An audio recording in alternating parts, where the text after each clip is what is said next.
ከምዕራፍ 1 ጀምሮ እንግዲህ ዛሬ እስከ 5 ድረስ ያለውን ሙሉውን ነው ከኔ ጋር ከበር የምናደርገው ማለት ነው።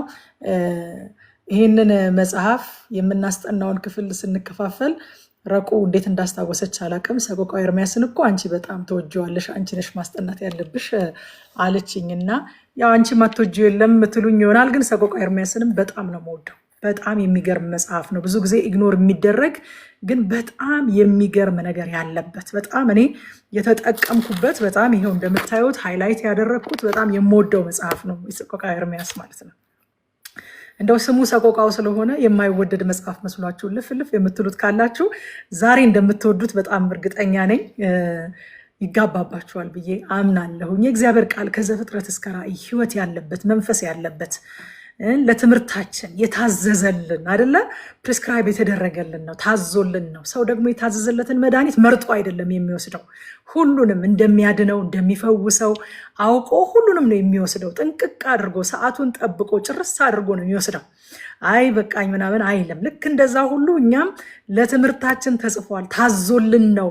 አዘዘው አይደለ? ባሮክን እንዲጽፍ አዘዘው የሚለውን በቀደም ስናጠና ታዞልን ነው አለን። በቃ ይሄ መጽሐፍ ታዞልኛል፣ ይጠቅማታል፣ ያሳድጋታል፣ ይፈውሳታል፣ እግዚአብሔርን ወደ መምሰል ያደርሳታል ብሎ እግዚአብሔር አዞልኝ ነው። ስለዚህ ያዘዘልኝን ደግሞ ተጠንቅቄ አንድ ሂውማን ቢንግ የሚሳሳት እንኳን ሊሚቴሽን ያለው የእውቀት ሊሚቴሽን ያለው ዶክተር ያዘዘልኝን መድኃኒት ተጠንቅቄ ከመጀመሪያ እስከ መጨረሻ አላርም ሞልቼ ነው የምወስደው። እኔ መድኃኒት ከታዘዘልኝ ቀልድ አላቅም፣ አላርም ሞልቼ ነው የምወስደው። ልክ እንደዛ ሁሉ የእግዚአብሔርንም ቃል ከዘፍጥረት እስከ ራእይ የማይሳሳተው ሊሚቴሽን የሌለበት ይጠቅማታል ብሎ ያሳድጋታል ብሎ አስቦ ያጻፈልኝን ሰቆቃወ ኤርምያስንም ወስደዋለሁ፣ ዘኍልቍንም ወስደዋለሁኝ፣ ዘሌዋውያንንም ወስደዋለሁ። ደግሞ ይጠቅመኛል። ጠቅሞን አይተነዋል አይደለ? በዘኍልቍ ውስጥ ኢየሱስን አይተን እያለቀስን የተማርነው፣ በዘሌዋውያን ውስጥ ኢየሱስን እያየን እያለቀስን የተማርነው። ስለዚህ እግዚአብሔር ለኛ ያዘጋጀው ነገር ሁሉ ይጠቅመናል፣ ታዞልን ነው። ስለዚህ ዛሬ የታዘዘልን ደግሞ የዕለቱ መድኃኒታችን ሰቆቃወ ኤርምያስ ነው። ሰቆቃወ ኤርምያስ እንግዲህ የተጻፈበት ጊዜ ወይንም ታሪኩ ሀፕን ያደረገበት ጊዜ 586 ዓመተ ዓለም ከክርስቶስ ልደት በፊት በ586 ዓመተ ዓለም አካባቢ ነው። ይሄ መጽሐፍ እንግዲህ ከኢየሩሳሌም መፍረስ በኋላ ያለውን የኤርምያስን የለቅሶ እንጉርጉሮ ነው በዋናነት የሚያሳየን። ምንድነው ካላችሁ በእኛ ሀገር እንደ ሙሾ እንደምንለው ማለት ነው። ኢየሩሳሌም ፈርሳለች፣ ከተማዋ ተቃጥሏል፣ ቤተ መቅደሱ ተቃጥሏል፣ ህዝቦቿ ተሰደዋል፣ ተግዘዋል፣ ቤቶቻቸው እርሾቻቸውን ሁሉ አጥተዋል። በዚህ ጊዜ የኤርምያስ ሙሾ ነው። በቃ በእግዚአብሔር ፊት ኤርምያስ የሚያወርደው ሙሾ ነው። ግን ከዛ ውስጥ ደግሞ በጣም ብዙ ነገሮችን እንማራለን። እንግዲህ ቤተ መቅደሱ በተቃጠለበት፣ ከተማዋ በፈረሰችበት፣ ብዙ ህዝብ በተገደለበት፣ ብዙዎች ወደ ባቢሎን በተጋዙበት በዚህ ሁሉ ውስጥ የኤርምያስን የሐዘን እንጉርጉሮውን እውነተኛ ሆኖ በእግዚአብሔር ፊት ያቀርበዋል እንጂ ሁኔታውን አይክድም። ኤርምያስ ምንም እንዳልተፈጠረ ሐዘኑን ደብቆ ፕሪቴንድ አያደርግም። ኤርምያስ በጣም በቃ ከብሉይ ኪዳን እግዚአብሔር እያስተማረን ያለው ነገር አባቶቻችን ውሸታሞች አልነበሩም። ፕሪቴንድ አያደርጉም። ችግር እያለ ችግር እንደሌለ አያስመስሉም። ሐዘን ውስጣቸው እያለ ምንም ነገር እንደሌለ አያስመስሉም።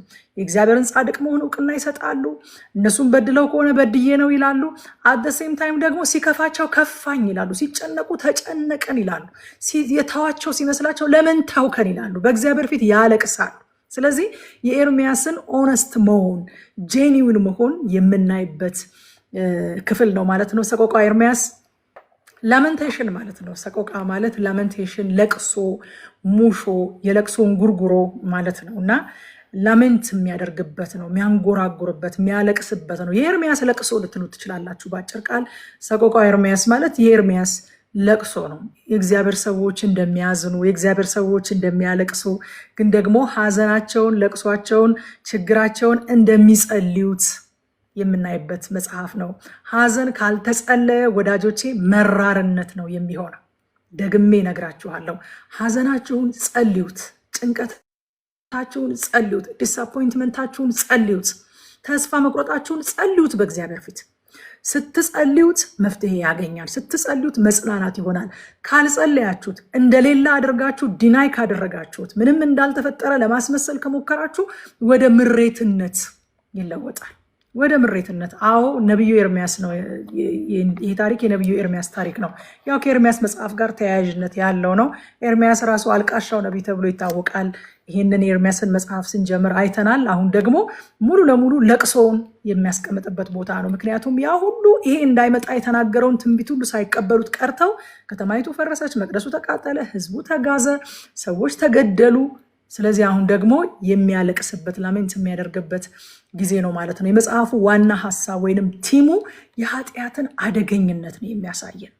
ኃጢአት ኮንሲኮንስ አለው። ኃጢአት ያለ ኮንሲኮንስ የሚተው ነገር አይደለም። የሚያስከፍለውን ዋጋ በጣም ጉልህ አድርጎ የሚያሳይ ነው። እንግዲህ 5 ምዕራፎች ያሉት መጽሐፍ ነው። አብዛኛው ክፍል ስለ ለቅሶ፣ ስለ ሐዘን የሚያወራ ነው። ግን ደግሞ በእግዚአብሔር ስለመታመንና በተስፋ ስለመኖርም የሚናገር መጽሐፍ ነው። ለቅሶ ብቻ ሐዘን ብቻ አይደለም ይሄ መጽሐፍ ማለት ነው። በግጥም መልክ የተጻፈ መጽሐፍ ነው መጽሐፉ። እያንዳንዱ አንቀጽ ቅድም ኤልሲ ስትጀምር ለአንብበው ወይ ያለችኝ ይሄ አሌፍ ዛይ ሄት ምናምን የሚሉት እያንዳንዱ አንቀጽ ላይ የተቀመጡት እነዚህ የዕብራይስጥ አልፋቤቶች ናቸው። ልክ በእንግሊዝኛ ኤቢሲዲ እንደምንለው ማለት ነው። እንደዛ በዕብራይስጥ ፊደል ተርታ ወይንም በአልፋቤት ነው የተቀመጠው። ይህ እንግዲህ የሚያሳየን በዚያ ሁሉ ቀውስ ውስጥ እንኳን ኤርሚያስ ለእግዚአብሔር ለሚያቀርበው ነገር የሚጠነቀቅ ሰው እንደነበረ ነው። ሂ ኬርስ ወደ እግዚአብሔር ይዞ ስለሚቀርበው ነገር ሐዘንም ቢሆን ለቅሶም ቢሆን ምሬትም ቢሆን በሚገባ ሰድሮ አሳምሮ አስተካክሎ በስርዓት ነው በእግዚአብሔር ፊት ይዞ የሚቀርበውና ኢንቴንሽናሊቲውን የኤርሚያስን ኢንቴንሽናል መሆን እዚህ ቦታ ላይ እናያለን ማለት ነው። የእግዚአብሔር ፍቅር ዘላለማዊ ስለሆነ ከዛ ሁሉ መፈራረስ በኋላ ደግሞ ኤርሚያስ ተስፋን ሲያይ እናየዋለን። ተስፋን የሚያይበት ምክንያት የእግዚአብሔር ፍቅር ዘላለማዊነት ብቻ እንጂ እነሱ ተስፋ የሚሰጥ ነገር ስላደረጉ አይደለም፣ እነሱ በንስሐ ስለተመለሱ አይደለም። ግን እግዚአብሔር ፍቅሩ ዘላለማዊ ስለሆነ ጥሎ አይጥለንም፣ ያስበናል የሚለውን ተስፋ ኤርሚያስ ሲመለከት እናያለን ማለት ነው። እንግዲህ መጽሐፉ ለእግዚአብሔር ሉዓላዊነት አጽንኦት የሚሰጥ መጽሐፍ ነው። ኢየሩሳሌም የደረሰባት ጥፋት የመጣባት በእግዚአብሔር ፍርድ እንደሆነ ይናገራል።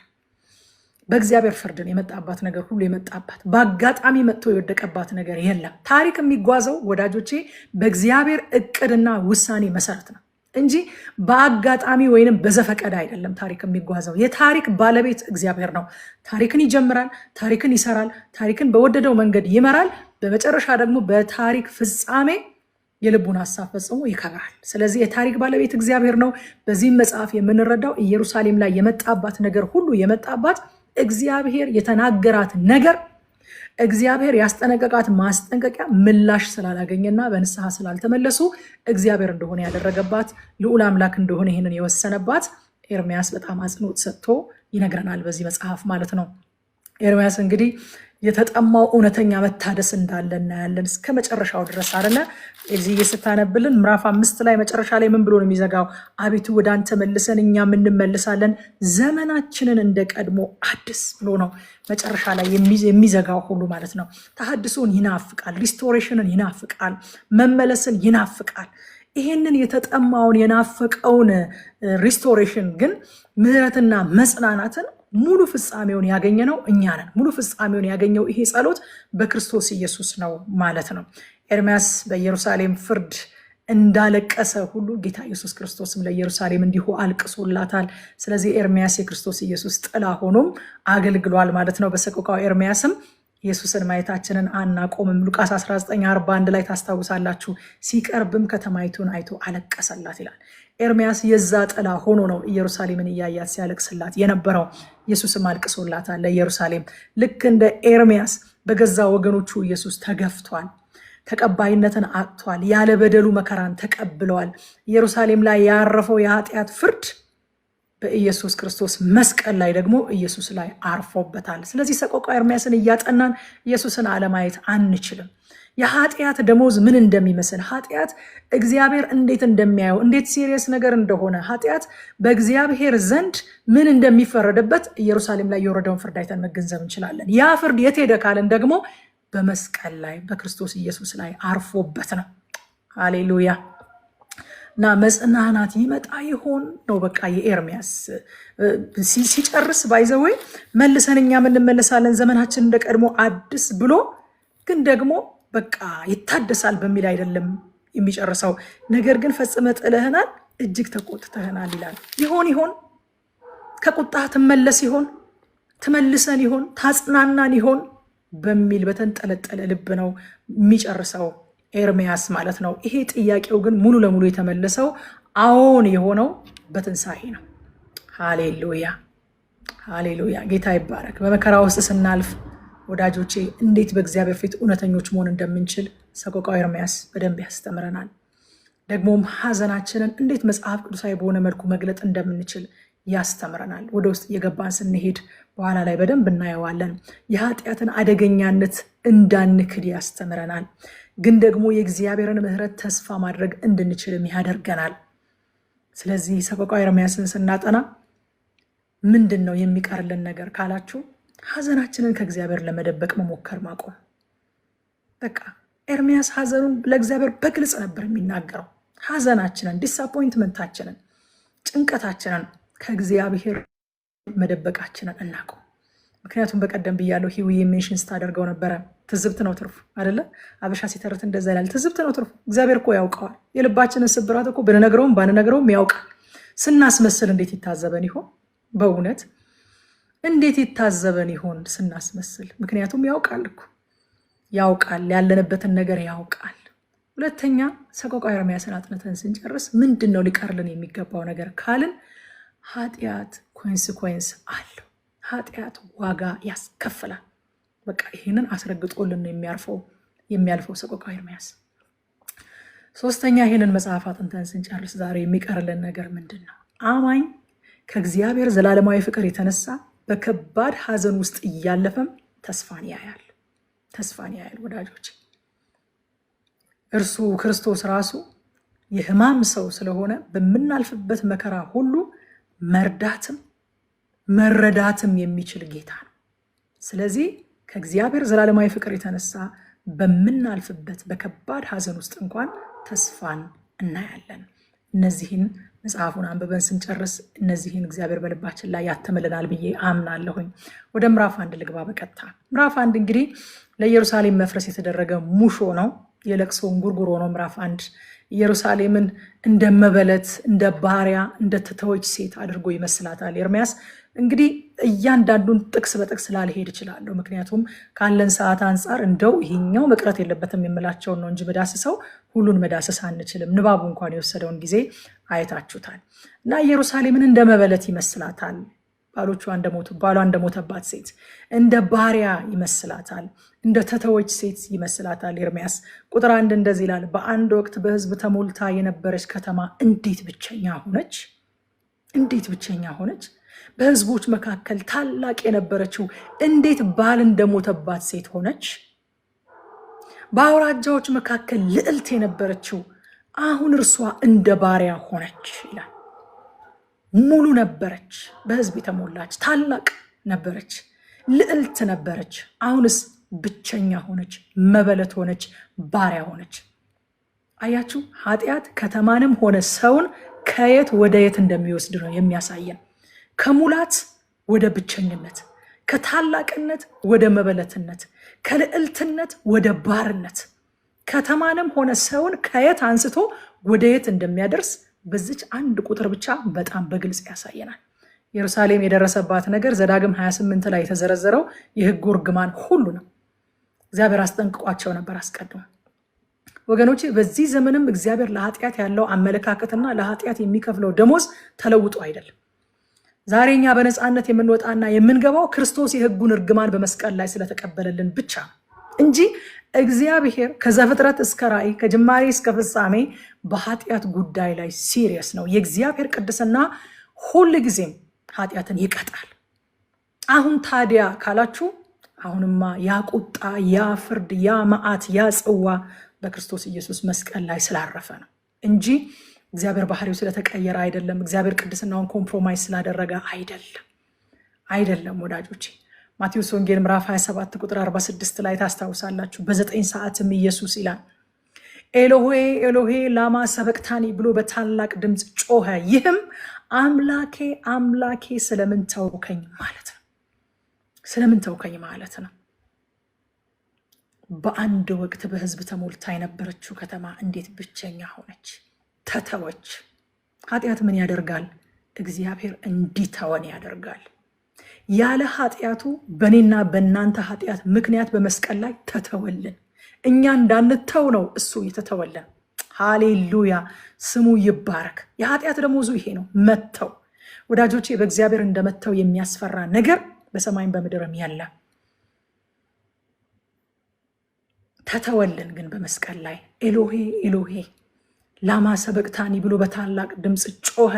ይሄውም አምላኬ አምላኬ ስለምን ተውከኝ ማለት ነው። ስለምን ተውከኝ ማለት ነው። ጌታ ኢየሱስ ክርስቶስ እጁ ላይ ካረፈው ሚስማር፣ እግሩ ላይ ካረፈው ሚስማር፣ ራሱ ላይ ከተቀመጠው የሾህ አክሊል፣ በጎኑ ከገባው ጦር፣ ከተገረፈበት መግረፊያ ጅራፍ፣ ከደረሰበት ስቃይ ሁሉ በላይ ያሳመመው መተው ነው። መተው በጣም የሚያሳመም ነገር ነው። በጣም ለዘላለም በእቅፉ ኖሮ ለዘላለም በዘላለም ፍቅር ተወዶ ከአባቱ ጋር የኖረ ለኔና ለእናንተ ሲል በመስቀል ላይ ተተወ። ኤሎሄ ኤሎሄ ለምን እጄ ተበሳ አይደለም ጩኸቱ፣ ለምን እግሬ ተበሳ፣ ለምን ጎኔ በጦር ተበሳ አይደለም። ከዚህ ሁሉ በላይ የሚያሳምመው አምላኬ አምላኬ ስለምን ተውከኝ። የኃጢአት አደገኛ ቅጣቱ እግዚአብሔር እንዲተወን ያደርጋል። ኢየሩሳሌም ይሄ ሁሉ መዓት የመጣባት እግዚአብሔር ስለተዋት ነው። ባቢሎናውያን ስለበረቱ አይደለም። በኋላ ላይ በደንብ ያነሰዋል ኤርምያስ። እግዚአብሔር ስለተዋት ነው ይሄ ሁሉ መዓት የወረደባት። ተተወልን ለእኔና ለእናንተ ጌታችን በመስቀል ላይ። ገላትያ ምዕራፍ 3 ቁጥር 13 ደግሞ በእንጨት የሚሰቀል ሁሉ የተረገመ ነው ተብሎ ተጽፏልና ክርስቶስ ስለ እኛ እርግማን ሆኖ ከሕግ እርግማን ዋጀን። የሕግ እርግማን ስለቀረ አይደለም። እኔና እናንተ ዘዳግም 28 ላይ ያሉትን እርግማኖች ኤክስፒሪየንስ ማናደርጋቸው ዛሬ እግዚአብሔር ሐሳቡን ስለቀየረ አይደለም። የእግዚአብሔር ቃል ስለተሻረ አይደለም። የሕግ እርግማን በክርስቶስ መስቀል ላይ ስላረፈ ነው። እሱ ስለኛ እርግማን ሆኖ ከሕግ እርግማን ስለዋጀን ነው። እሱ ከልሎልን ነው። እሱ ወስዶልን ነው። እሱ ላይ ስላረፈልን ነው። ከዛ ከቁጥር 2 እስከ 7 ኢየሩሳሌም ታለቅሳለች ግን የሚያጽናናት የለም ይለናል። የሚያጽናናት የለም። ከቁጥር 2 እስከ 7 ኢየሩሳሌም ታለቅሳለች ግን የሚያጽናናት የለም ይላል። ለምንድን ነው የምታለቅሰው? የቀደመ ክብሯን እያሰበች ታለቅሳለች። ወዳጆቼ ያለቻቸው ደግሞ አያጽናኗትም። እንዲያው ከድተዋታል፣ ይባስ ብለው ጠላት ሆነውባታል፣ ይስቁባታል፣ ይሳለቁባታል። ስለዚህ የቀደመው ክብሯን ታስባለች፣ አሁን ያለችበትን ውርደት ታያለች። ወዳጅ ያለቻቸው ደግሞ ሊረዷት እንዳልቻሉ፣ ይልቁንም እየተሳለቁባት እንደሆነ፣ ይልቁንም እንደከዷት፣ ጠላት እንደሆኑባት እያሰበች ታለቅሳለች። የሚያጽናናት ግን የለም። ብዙ ጊዜ እንደምነግራችሁ ኃጢአት የያዝነውን ህይወት ሲያስጥለን ፕሮሚስ የሚያደርግልን ነገር ብዙ ነው፣ ግን አንዱንም አይሰጠንም። እንደውም በተቃራኒው ነው የሚያደርግብን። የእጃችንን ካስጣለን በኋላ የእጇን ካስጣሏት በኋላ ምንድን ነው ያደረጓት? አያጽናኗትም። ከዷት፣ ጠላት ሆኑባት፣ ይስቁባታል፣ ይሳለቁባታል። ኃጢአት ሁል ጊዜም መጀመሪያ ልታደርጉት ስትሉ ፕሮሚስ የሚያደርግላችሁን ነገር አይደለም የሚያደርግላችሁ፣ በተቃራኒው ነው የሚያደርግባችሁ። ኢየሩሳሌም የሆነባት እንደዛ ነው። ቀድሞ ሲያካብቡን የነበሩ ሁሉ በኋላ ላይ መጽናኛ ሊሆኑን አይችሉም። ከውድቀትም በኋላ ቢሆን እውነተኛ አጽናኝ እግዚአብሔር ብቻ ነው። እውነተኛ አጽናኝ መንፈስ ቅዱስ ብቻ ነው። ዮሐንስ ወንጌል ምዕራፍ 14 ቁጥር 16 ላይ ጌታ እንደዚህ ያለ፣ እኔ አብን እለምናለሁ እርሱም ከእናንተ ጋር ለዘላለም የሚኖር ሌላ አጽናኝ ይሰጣችኋል። ለስንት ጊዜ የሚኖር? ለዘላለም የሚኖር ሌላ አጽናኝ ይሰጣችኋል። ያ አጽናኝ ነው ዛሬ ከኔና ከእናንተ ጋር ያለው። እውነተኛ መጽናናት የሚገኘው ከሱ ዘንድ ብቻ ነው። ከውድቀት በኋላም እንኳን ቢሆን፣ ከጥፋት በኋላም እንኳን ቢሆን፣ ከፍርድ በኋላም እንኳን ቢሆን መጽናናትን ማግኘት የምንችለው ከመንፈስ ቅዱስ ብቻ ነው። ከቁጥር 8 እስከ 11 የኢየሩሳሌምን ኑዛዜ እናገኛለን። ኢየሩሳሌም በሐዘኗ በለቅሷ ውስጥ እግዚአብሔርን እየኮነነች አይደለም የምታለቅሰው። ስታለቅስ አይተናል። ከዚህ በላይ ታለቅሳለች፣ የሚያጽናናት የለን ብለናል። ግን ለቅሷ እግዚአብሔርን የመኮነን ሳይሆን በደሏን አውቃ ነው የምታለቅሰው። በደሏን አውቃ እግዚአብሔርን ጻድቅ መሆን አክኖሌጅ አድርጋ ነው የምታለቅሰው። ኢየሩሳሌም ለቅሷ የጸጸት ነው እንጂ የወቀሳ አይደለም። እግዚአብሔር ሆይ ለምን ይሄንን አደረክብኝ ብላ አይደለም የምታለቅሰው፣ የጸጸት ነው። የቀደመ ክብሯን ታስባለች። እግዚአብሔር ከሷ ጋር በነበረ ጊዜ የነበረችበትን ነገር ታስባለች። እግዚአብሔር ስለተዋት ደግሞ አሁን የደረሰባትን ነገር ታያለች። የታመነቻቸው ወዳጆቿ እንዴት እንደከዷትና መሳለቂያ እንዳደረጓት ታስባለች። ስለዚህ በዚህ ታለቅሳለች። ተረድታ ገብቷት ነው እንጂ እግዚአብሔርን እየወቀሰች እያማረረች ኮምፕሌን እያደረገች አይደለም የምታለቅሰው። የሚገባትን ፍርድ እየተቀበለች እንደሆነ ታውቃለች። እግዚአብሔር ሆይ መከራዬን ተቀበል፣ ጠላት ድል አድርጓልና ትላለች። ከፍርድ በታች በመከራ ውስጥ ሆና የምትጣራው ግን ስቲል ማንን ነው? እግዚአብሔርን ነው። በእግዚአብሔር ፍርድ እኮ ነው መከራን እየተቀበለች ያለችው። ግን እግዚአብሔር ሆይ መከራዬን ተመልከት፣ ጠላት ድል አድርጓልና ብላ ስቲል ወደ እግዚአብሔር ትጮኻለች። ወገኖቼ ስንበረታ ብቻ ሳይሆን ስንደክምም የእግዚአብሔር የእርሱ ደካሞች ነን። ሃሌሉያ። በእውነት ስንበረታ ብቻ የእግዚአብሔር ብርቱዎች እንደሆነን አናስብ። ስንደክምም የእሱ ደካሞች፣ ስናጠፋም የእሱ ጥፋተኞች የእግዚአብሔር ነን። ስንደክምም እጁ ላይ ነው የምንደክመው። ሌላ የት ሄደን እንደክማለን ወገኖቼ? ስናለቅስም እጁ ላይ። ከዚህ በፊት ብለናል አይደለ? እልል ስንል ስንዘምር ብቻ ሳይሆን ማልቀሻችንም ነው እግዚአብሔር። መዘመሪያችን ብቻ አይደለም፣ እልል ማያችን ብቻ አይደለም። ቦኪም የሚለውን ቃል አንስተን ሁሉ አንድን ዝማሬ አንስተን ሁሉ ተነጋግረናል። እግዚአብሔር አንድ ቀን በዚህ ቃል በጣም አጽናንቶናል። ማልቀሻችንስ ሌላ ማን ነው? ወደ ማን ይለቀሳል? እስኪ ንገሩኝ። ወደ ማን ይለቀሳል? ማን ላይ ይደከማል? ስንደክምም የእሱ ደካሞች ነን። ብንደክምም ብንበረታም የእሱ ነን። ደክማ ተቀታ ቆስላ እግዚአብሔር ሆይ መከራዬን ተመልከት ብላ ወደ ኢየሩሳሌም ትጮኻለች። ተመልሰን ወደ እሱ እንመጣለን። የእርሱ ደካሞች ስለሆንን ተመልሰን ወደ እርሱ እንመጣለን። በአንድ ቤት ውስጥ የሚመሰገን ልጅ እንዳለ ደግሞ የሚወቀስ ልጅ አለ አይደለም? ብርቱ ልጅ እንዳለ ደካማ ልጅ አለ። ሁል ጊዜ የተባለውን ነገር የሚያደርግ ታዛዥ ልጅ እንዳለ ደግሞ የሚያጠፋ እንደው ነገር የማይሞላለት አለ። ግን ሁሉም የዛው ቤት ልጅ ናቸው። የአንድ አባት ልጆች ናቸው። የአንድ እናት ልጆች ናቸው። አት ዘ ኤንድ ኦፍ ዘ ዴይ የት ይሄዳሉ? ያጠፋውም ያለማውም ወደ ቤታቸው ተመልሰው ይመጣሉ። ወዳጆቼ ብናጠፋም ብናለማም ብንበረታም ብንደክምም ብንታዘዝም ብናምፅም ተመልሰን ወደ እግሮቹ ስር መምጣታችንን ሌትስ ሜክ ሹር። ወደ ማን እንሄዳለን? የሱ ደካማ ነኝ፣ ወደ ማን እሄዳለሁ? ስበረታም የሱ ነኝ፣ ስደክም የሱ ነኝ። ስለዚህ ኢየሩሳሌም በድካሟ ወደ ሌሎች ሳይሆን ወደ እሱ ተመልሳ ትመጣለች። እውነት ነው። ልዩ ልዩ ልጆች እንዳሉት እግዚአብሔር ያውቃል። እግዚአብሔር ሰርፕራይዝ አናደርገውም። እግዚአብሔርን ሆሴ ምዕራፍ 6 ቁጥር 1 ላይ እንደዚህ ይላል እግዚአብሔር፣ ኑ ወደ እግዚአብሔር እንመለስ፣ እርሱ ሰባብሮናል፣ እርሱ ይጠግነናል፣ እርሱ አቁስሎናል፣ እርሱም ይፈውሰናል። እኔ ሁል ጊዜ እንደምሳሌ ያነሳዋለሁ። የዘንድሮ ልጅ እንደዚህ ይደረግ አይደረግ አላውቅም። ድሮ ወላጆቻችን እኛን ከገረፉን በኋላ መልሰው ደግሞ ውሃ ሙቀው በሙቅ ውሃ ሰንበሩን ምናምን ያሹልናል፣ ያጥሙልናል። እዛ ቫዝሊን ይምጣ ይባልና ደግሞ መልሰን እንታሻለን፣ ያሹልናል አይደለም? ራሳቸው እኮ ናቸው የገረፉን። ራሳቸው እኮ ናቸው ያንን ሰንበር ያወጡብን። ከዛ ደግሞ ያዝናሉ፣ መልሰው ውሃ አስሙቀው ቫዝሊን ይዘው ያሹናል፣ ይጠግኑናል። መብላት አለብሽ ይላሉ፣ መብላት አለብህ ምግብ ይላሉ። ካልበላህ ደግሞ እንደገና ትገረፋለህ ትባላለህ። እኛ ቤት እንደዚህ ነው ያደግነው። እርሱ ሰብሮናል፣ እርሱ ይጠግነናል። አባታችን እጅ ላይ ነው ያለ ነው። ኤርሚያስ 38 ላይ ታስታውሳላችሁ። ሸክላ ሰሪው ቤት ሂድ ብሎት ኤርሚያስን፣ ሸክላ ሰሪው እጅ ላይ ሸክላው ቢበላሻል እንደወደደ አድርጎ መልሶ አይሰራውም ወይ? እስራኤልም እኔ እጅ ላይ ልክ እንደዛ ነው አለ። ወዳጆቼ እግዚአብሔር ቢሰብረን እግዚአብሔር መልሶ ይጠግነናል። ሌላ ጠጋኛ ያስፈልገንም። እርሱ ሰብሮናል፣ እርሱ ይጠግነናል፣ እርሱ አቁስሎናል፣ እርሱ ይፈውሰናል። ወገኖቼ ይሄ ሆሴ ላይ ያለው ቃል በነገራችን ላይ የእረኛ ቋንቋ ነው። የእስራኤል እረኛ እየባዘነ እየጠፋ የሚያስቸግረውን በግ አንድ ቀን በዛው ጠፍቶ እንዳይቀር፣ አንድ ቀን የአውሬ ራት እንዳይሆን እግሩን ይሰብረዋል። ራሱ እረኛው ሆን ብሎ አውቆ እግሩን ይሰብረዋል። ከዛ በኋላ መልሶ ይጠግነዋል። ከዛ በጉ ስብራቱ እስኪጠገን ከእረኛው ስለማይለይ ኢንቲሜሲያቸው፣ ቁርኝታቸው ይጨምራል። እረኛውን መስማት ይማራል። የእረኛውን ጠረን ይለምዳል። ከእረኛው ጋር ፍቅር ይኖረዋል። ለእረኛው ከእረኛው ጋር ያለው ኢንቲሜሲ ይጠነክራል። ከዛ በኋላ ተሽሎት ሲሄድ እንኳን ከእረኛው አጠገብ አይለይም። ከእረኛው ጋር መሆንን በዛ አጋጣሚ ይለምዳል። የእረኛ ቋንቋ ነው ሆሴ ላይ የምናገኘው ቃል።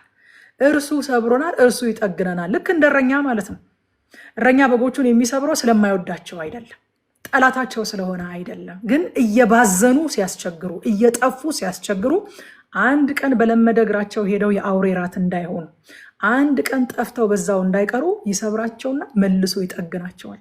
ያቆስላቸውና መልሶ ይፈውሳቸዋል። በቀርቃ መልሶ ያስራቸውና ከዛ በኋላ ራሱ ይሸከማቸዋል እስኪሻላቸው ድረስ። ካጠገቡ አይለያቸውም።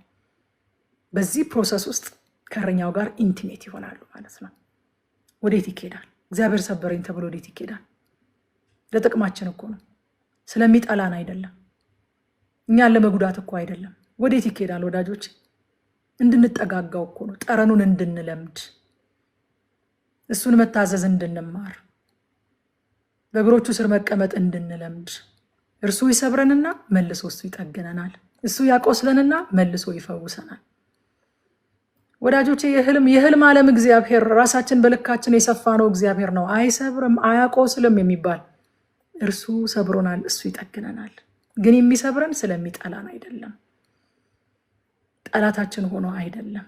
የሚሰብረን ጠፍተን እንዳንቀር ነው። በጉ ዝም ከተባለ በዛው ጠፍቶ ይቀራል አንድ ቀን። ዝም ከተባለ የአውሬ ራት ይሆናል አንድ ቀን። ስለዚህ ይሰብረውና ይጠግነዋል።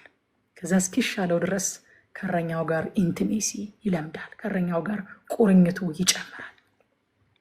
ከቁጥር 12 እስከ 18 እግዚአብሔር ጻድቅ ነው ብሎ ያውጃል። በታላቅ መከራ ውስጥ ብትሆንም እግዚአብሔር ጻድቅ ለመሆኑ ደግሞ ኢየሩሳሌም እውቅና ትሰጣለች። እዚህ ቦታ ላይ እውቅና ትሰጣለች። ቁጥር 18 ላይ እንደዚህ ይላል፣ እግዚአብሔር ጻድቅ ነው፣ እኔ ግን በትእዛዙ ላይ አመፅ አድርጌ ነበር። እናንተ ሕዝቦች ሁሉ ስሙ፣ መከራዬንም ተመልከቱ። ወይዛዝርቶቼና ጎበዛዝቶቼ ተማርከው ሄደዋል። በከባድ መከራ ውስጥ እያለፈች የእግዚአብሔርን ጽድቅ እውቅና ትሰጣለች። አሕዛብ ሆይ ስሙ፣ እግዚአብሔር አምላኬ ክፉ ስለሆነ አይደለም። እግዚአብሔር አምላኬ በፍርድ የሚያዳላ ስለሆነ አይደለም። እግዚአብሔር አምላኬ ጠልቶኝ ጥሎኝ አይደለም፣ እኔ በድየው ነው ብላ ለእግዚአብሔር ጽድቅ እውቅና ትሰጣለች። በትእዛዙ ላይ አመፅ አድርጌ ነበረ፣ ይሄ ነው እዚህ ጋር ያደረሰኝ ብላ እውቅና ትሰጣለች። እግዚአብሔር ኪዳኑን መጠበቅ ተስኖት ሳይሆን እኛ አምፀን ነው ይሄ የደረሰብን ብላ እውቅና ትሰጣለች። እውነተኛ ንስሐ ለእግዚአብሔር ጻድቅ መሆን እውቅና ይሰጣል ሁሉ ጊዜ። ነህምያ ላይ ካስታወሳችሁ ነህምያ ምዕራፍ 9 ቁጥር 33 ላይ ነህምያ እንደዚህ ያለ፣ በደረሰብን ነገር ሁሉ አንተ ጻድቅ ነህ። የደረሰባቸው ነገር እኮ ይሄ ነው ተብሎ የሚዘረዘር ነገር አይደለም። ግን በዚህ ሁሉ ውስጥ አንተ ጻድቅ ነህ፣ አንተ እውነት አድርገሃልና እኛም ኃጢአት አድርገናል ይላል። ስለዚህ እውነተኛ ንስሐ ለእግዚአብሔር ጻድቅ መሆን እውቅና ይሰጣል። ከ19 እስከ 22 ምዕራፉ በለቅሶ ነው የሚጠናቀቀው። አቤቱ እግዚአብሔር ሆይ እንዴት ተጨንቄያለሁ ይላል ኤርምያስ። እንዴት ተጨንቄያለሁ። አያችሁ፣ እውነተኛ እምነት፣ መጽሐፍ ቅዱሳዊ እምነት ጩኸቱ ለእግዚአብሔር ቢያሰማም ህመሙ ሳይጠፋ እንደጠፋ አያስመስልም። ኤርምያስ በቃ ጸልያለሁኝ፣ ከዚህ በኋላ ምንም ነገር እንደሌለ ነው መሆን ያለብኝ የሚል የኛ ዘመን አይነት ግብዝነት አላገኘውም። በቃ ጸልዋል፣ አልቅሷል፣ ግን ፔኑ ስላልተወገደ አቤቱ እግዚአብሔር ሆይ እንዴት ተጨንቄያለሁ ብሎ ነው የሚዘጋው። እውነተኛ እምነት እንደዛ ነው። በቃ መዳን እኮ በሰውነት የሚታወቅ ነገር ነው። በሰውነትሽ ሳይታወቅሽ እንደ ዳንሽ አክት አድርጊ፣ እንደ ዳንክ አክት አድርግ የሚባል ግብዝነት የኛ ዘመን ግብዝነት ነው። አባቶቻችን ግብዞች አልነበሩ። ህመማቸው ሳይጠፋ እንደጠፋ ፕሪቴንድ አያደርጉም። እየጮኸ ነው፣ እያለቀሰ ነው፣ በእግዚአብሔር ፊት ነገሩን እያፈሰሰ ነው፣ ነፍሱን በእግዚአብሔር ፊት እያፈሰሳት ነው። ግን መጨረሻ ላይ ጸሎቱን ሲዘጋ አቤቱ እግዚአብሔር ሆይ እንዴት ተጨንቄያለሁ፣ እንዴት ተጨንቄያለሁ። አንድ ጊዜ እግዚአብሔር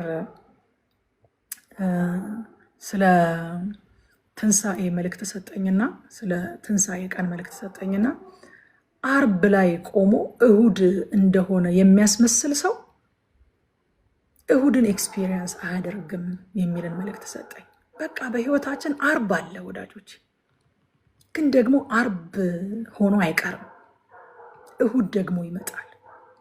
ደቀ መዛሙርቱ አርብ ነበረ በህይወታቸው፣ ጌታቸው፣ መምህራቸው፣ መጋቢያቸው፣ አስተማሪያቸው፣ የሚንከባከባቸው፣ የሚጠብቃቸው፣ የሚያጽናናቸው፣ ብዙ ነገር የሚያደርግላቸው ያስለመዳቸው የተሰቀለበት የሞተበት ከዛ ፈርተው በር ዘግተው የተቀመጡበት እሁድ እስኪመጣ እንዳልሞተ እንደተነሳ ምናምን እየዞሩ ፕሪቴንድ አያደርጉም ነበር ደቀ መዛሙርቱ።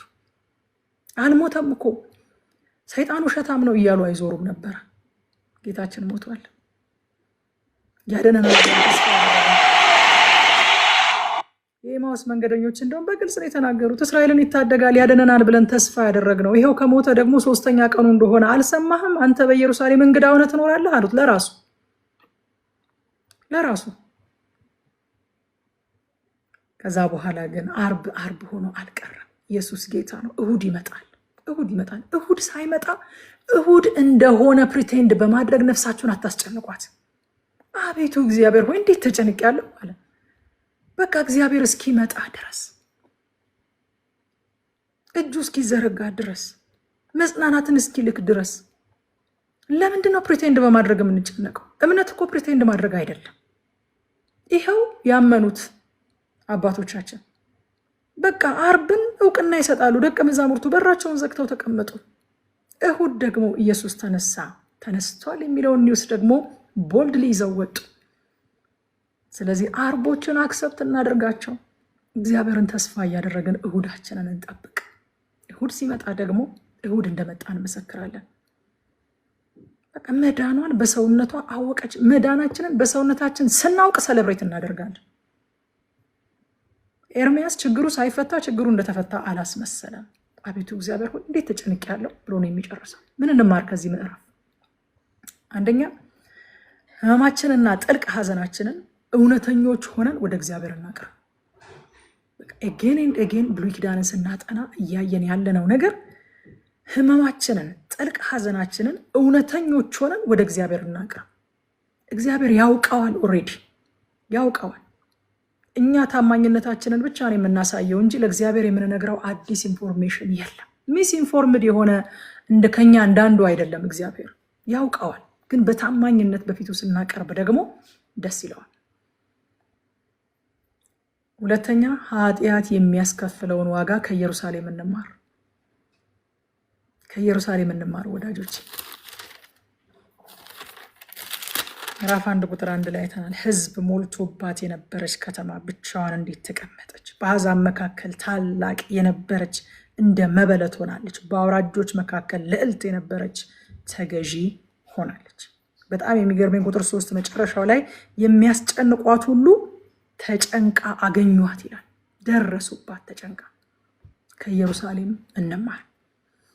ሶስተኛ የክፉ ቀን ወዳጅ ብንወድቅ የሚያነሳ እውነተኛ አጽናኝ እግዚአብሔር ብቻ ነው።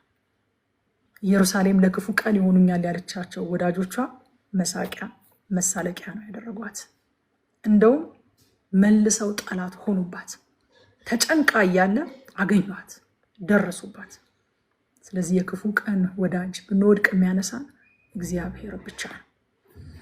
አራተኛ ከዚህ ምዕራፍ የምንማረው በምናልፍበት ነገር ሁሉ እግዚአብሔር ጻድቅ መሆኑን አንርሳ። በዚህ እውነት ላይ አንዋሽ ወዳጆች። እርሱ ትክክል ነው። በምናልፍበት ነገር ሁሉ እግዚአብሔር ጻድቅ መሆኑን አንርሳ። ምዕራፍ 2 እነዚህን 4 ነጥቦች ይዛቸዋል ብዬ አምናለሁኝ። ምዕራፍ 2 እግዚአብሔር በቁጣው ጽዮንን ምንኛ አዋረዳት ይላል። ጽዮንን ምንኛ አዋረዳት። ከቁጥር 1 እስከ 5 እግዚአብሔር ጽዮንን ጥሏታል ነው የሚለው። በቃ ጥሏታል። በዚህ በምዕራፍ 2 በጉልህ የምናየው የኢየሩሳሌም መፍረስ በባቢሎን ድል አድራጊነት ሳይሆን በእግዚአብሔር ፍርድ እንደሆነ ነው። እግዚአብሔር ስለ ጣላት ነው።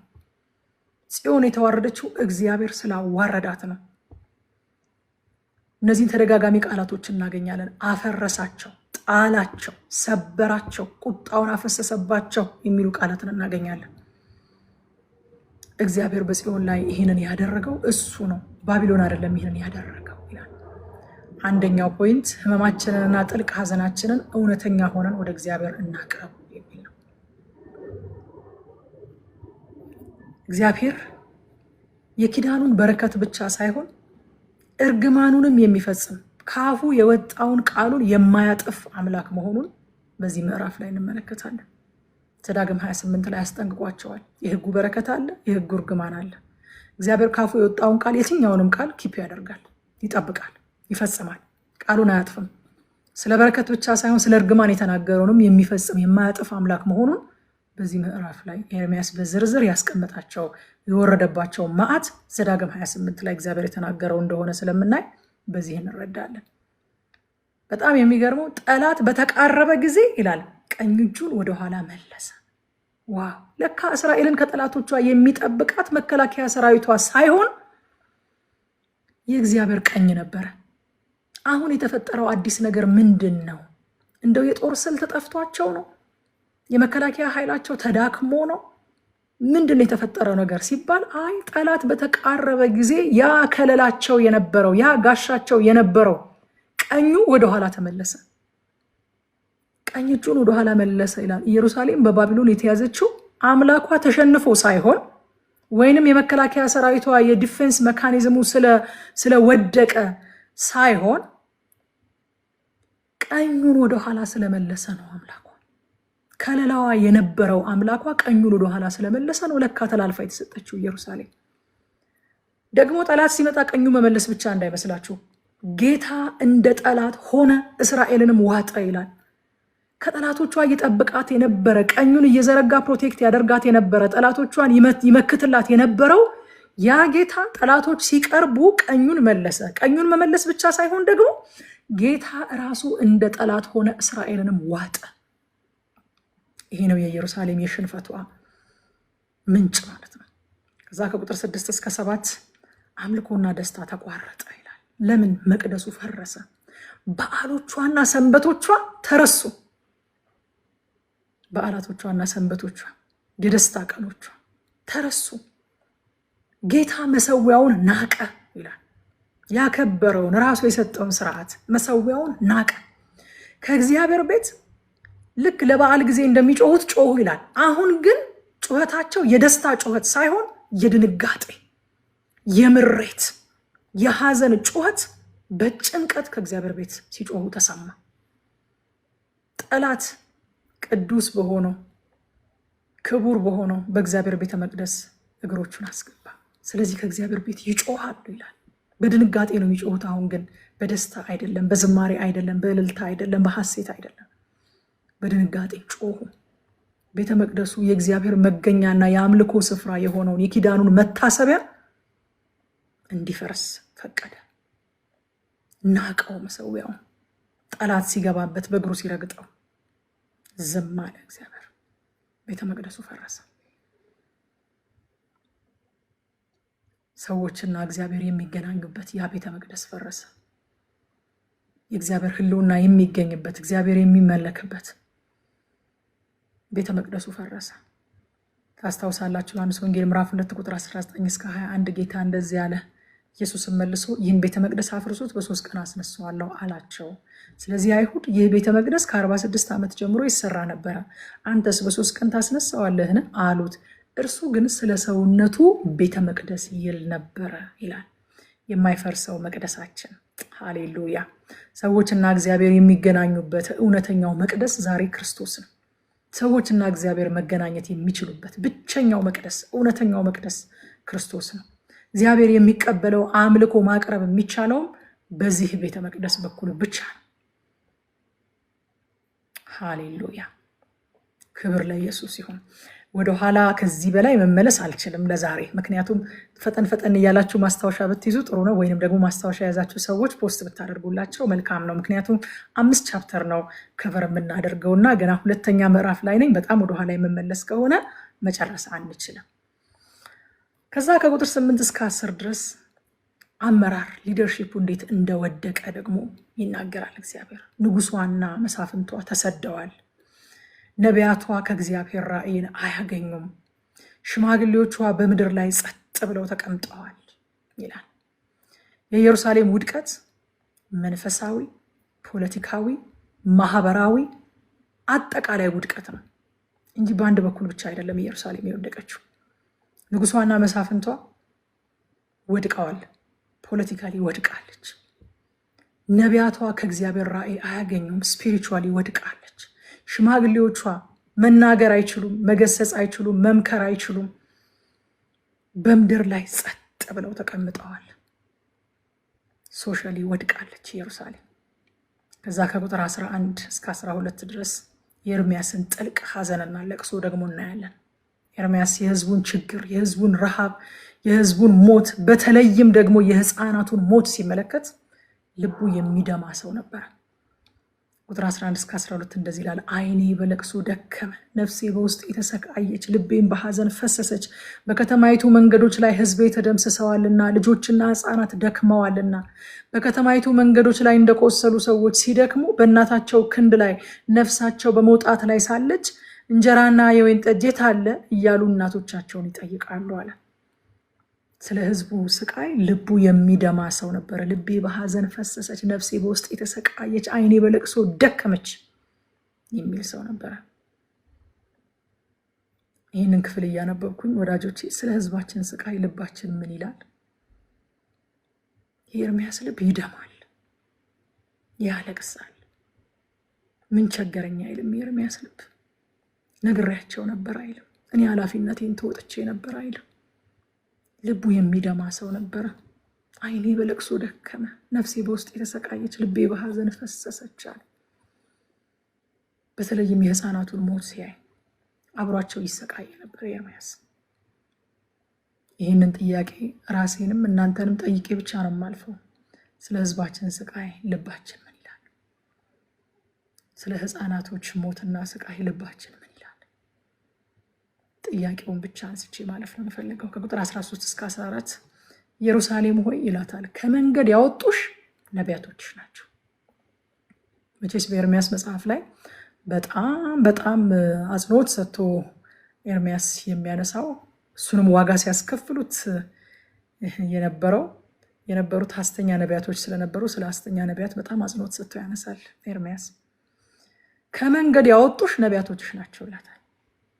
ቁጥር 14 እንደዚህ ይላል፣ የነቢያቶችሽ ራእይ ሐሰትና ከንቱ ነው። ምርኮኛነትሽን ለማስቀረት ኃጢአትሽን አይገልጡም። አያችሁ፣ ምርኮኛነቷን የሚያስቀረው ኃጢአቷን ቢገልጡላት ነበረ። ተመልሳ ከምርኮ ትድን ነበር። የሚሰጡሽም የትንቢት ቃል የሚያሳስትና ከመንገድ የሚያወጣ ነው ይላታል።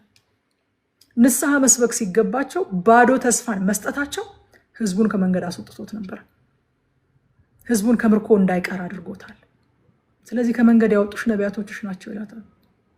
ወገኖቼ ሐሰተኛ ትንቢትና ትምህርት ለጊዜው ለጆሮ ይመቻል፣ ነገር ግን ሰዎችን ለሪያሊቲው የተዘጋጁ እንዳይሆኑ ያደርጋቸዋል። እየመጣ ላለው ነገር የተዘጋጁ እንዳይሆኑ ያደርጋቸዋል። ብዙዎች ከነገሩ በላይ ለነገሩ ዝግጅት አለማድረጋቸው ነው ሰባብሮ የሚጥላቸው።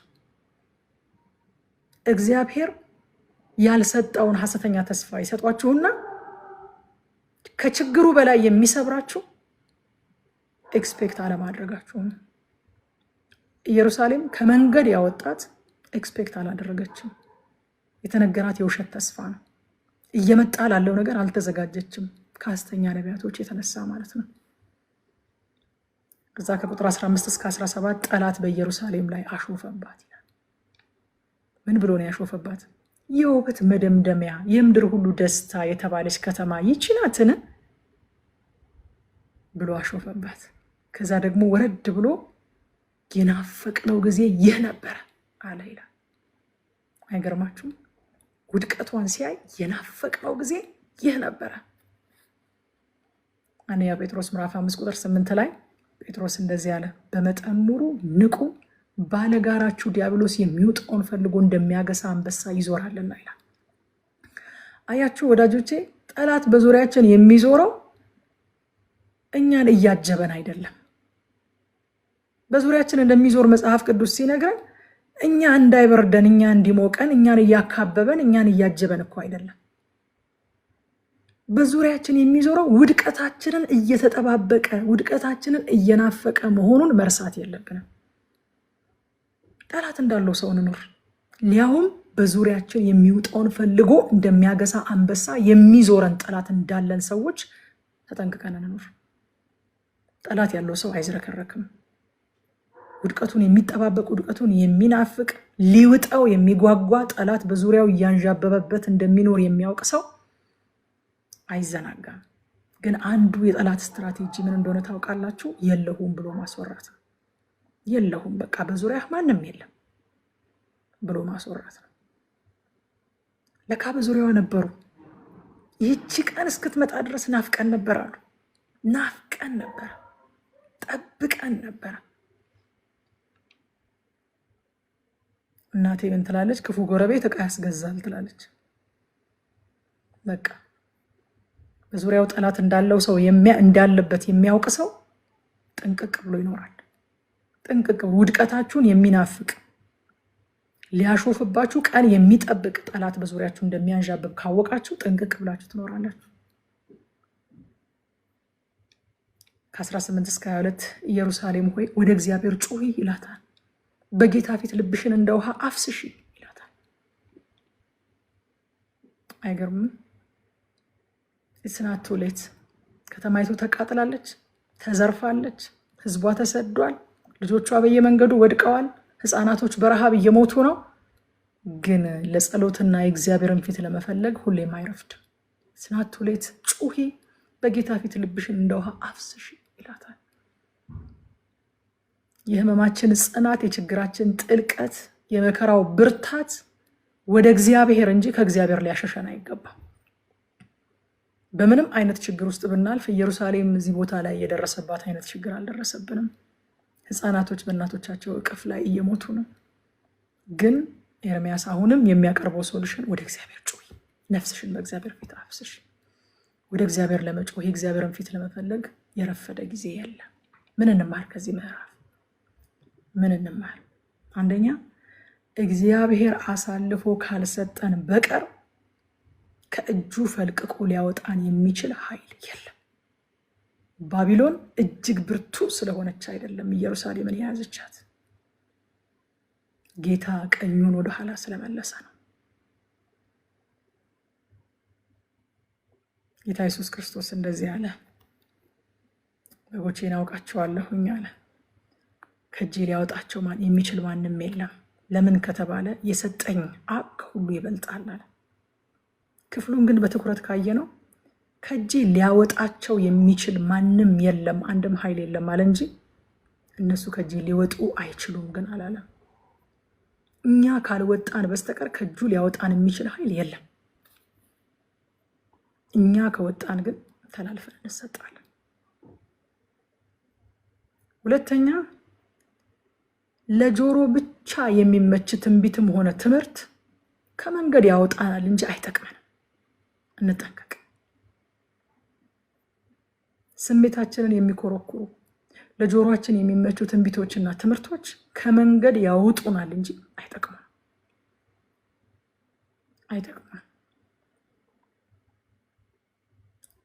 ሶስተኛ ወድቀን እስኪያሾፍብን የሚናፍቅ ጠላት እንዳለን ባለመዘንጋት ነቅተን እንኑር። በቃ ንቁ እኮ ነው ያለው ጴጥሮስ። ንቁ፣ በመጠን ኑሩ። ለምን ከተባለ ጠላት እንዳለው ሰው መኖር ያለባችሁ። ጠላታችሁ ዲያብሎስ እኮ የሚወጣውን ፈልጎ እንደሚያገሳ አንበሳ በዙሪያችሁ እየዞረ ነው። ስለዚህ በምንድን ነው ልታመልጡት የምትችሉት?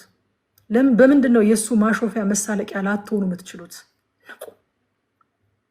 ንቁ። ለጆሮ ብቻ የሚመች ትንቢትም ሆነ ትምህርት ከመንገድ ያወጣናል።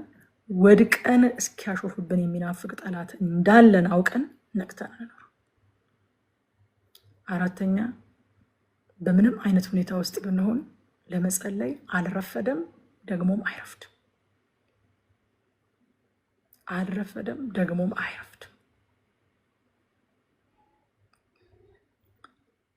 ምዕራፍ 3 ወይኗዬ ጌታ ይባርክሽ እየጻፈች ስለሆነ እሷ እኔ በቀጥታ ወደ ትምህርቱ ሄዳለሁ።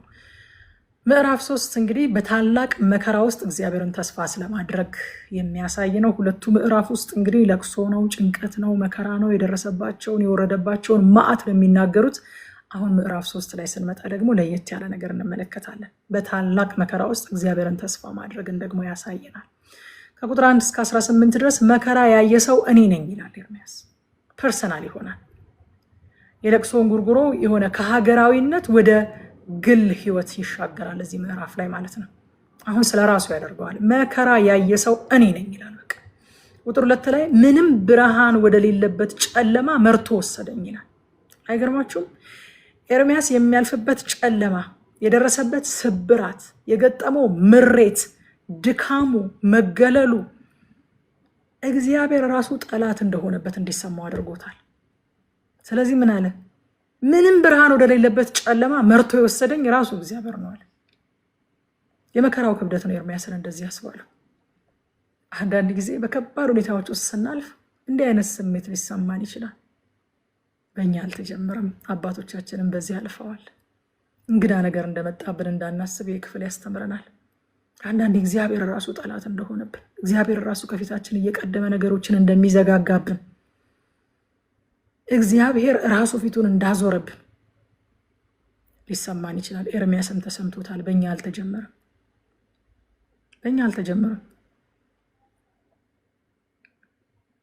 ኤርሚያስ የነገሩን ክብደት እንዴት ነው የገለጸው? በቃ ይህንን ሁሉ ያደረገኝም ያደረገብኝም ራሱ እግዚአብሔር ነው እንዲል አድርጎታል።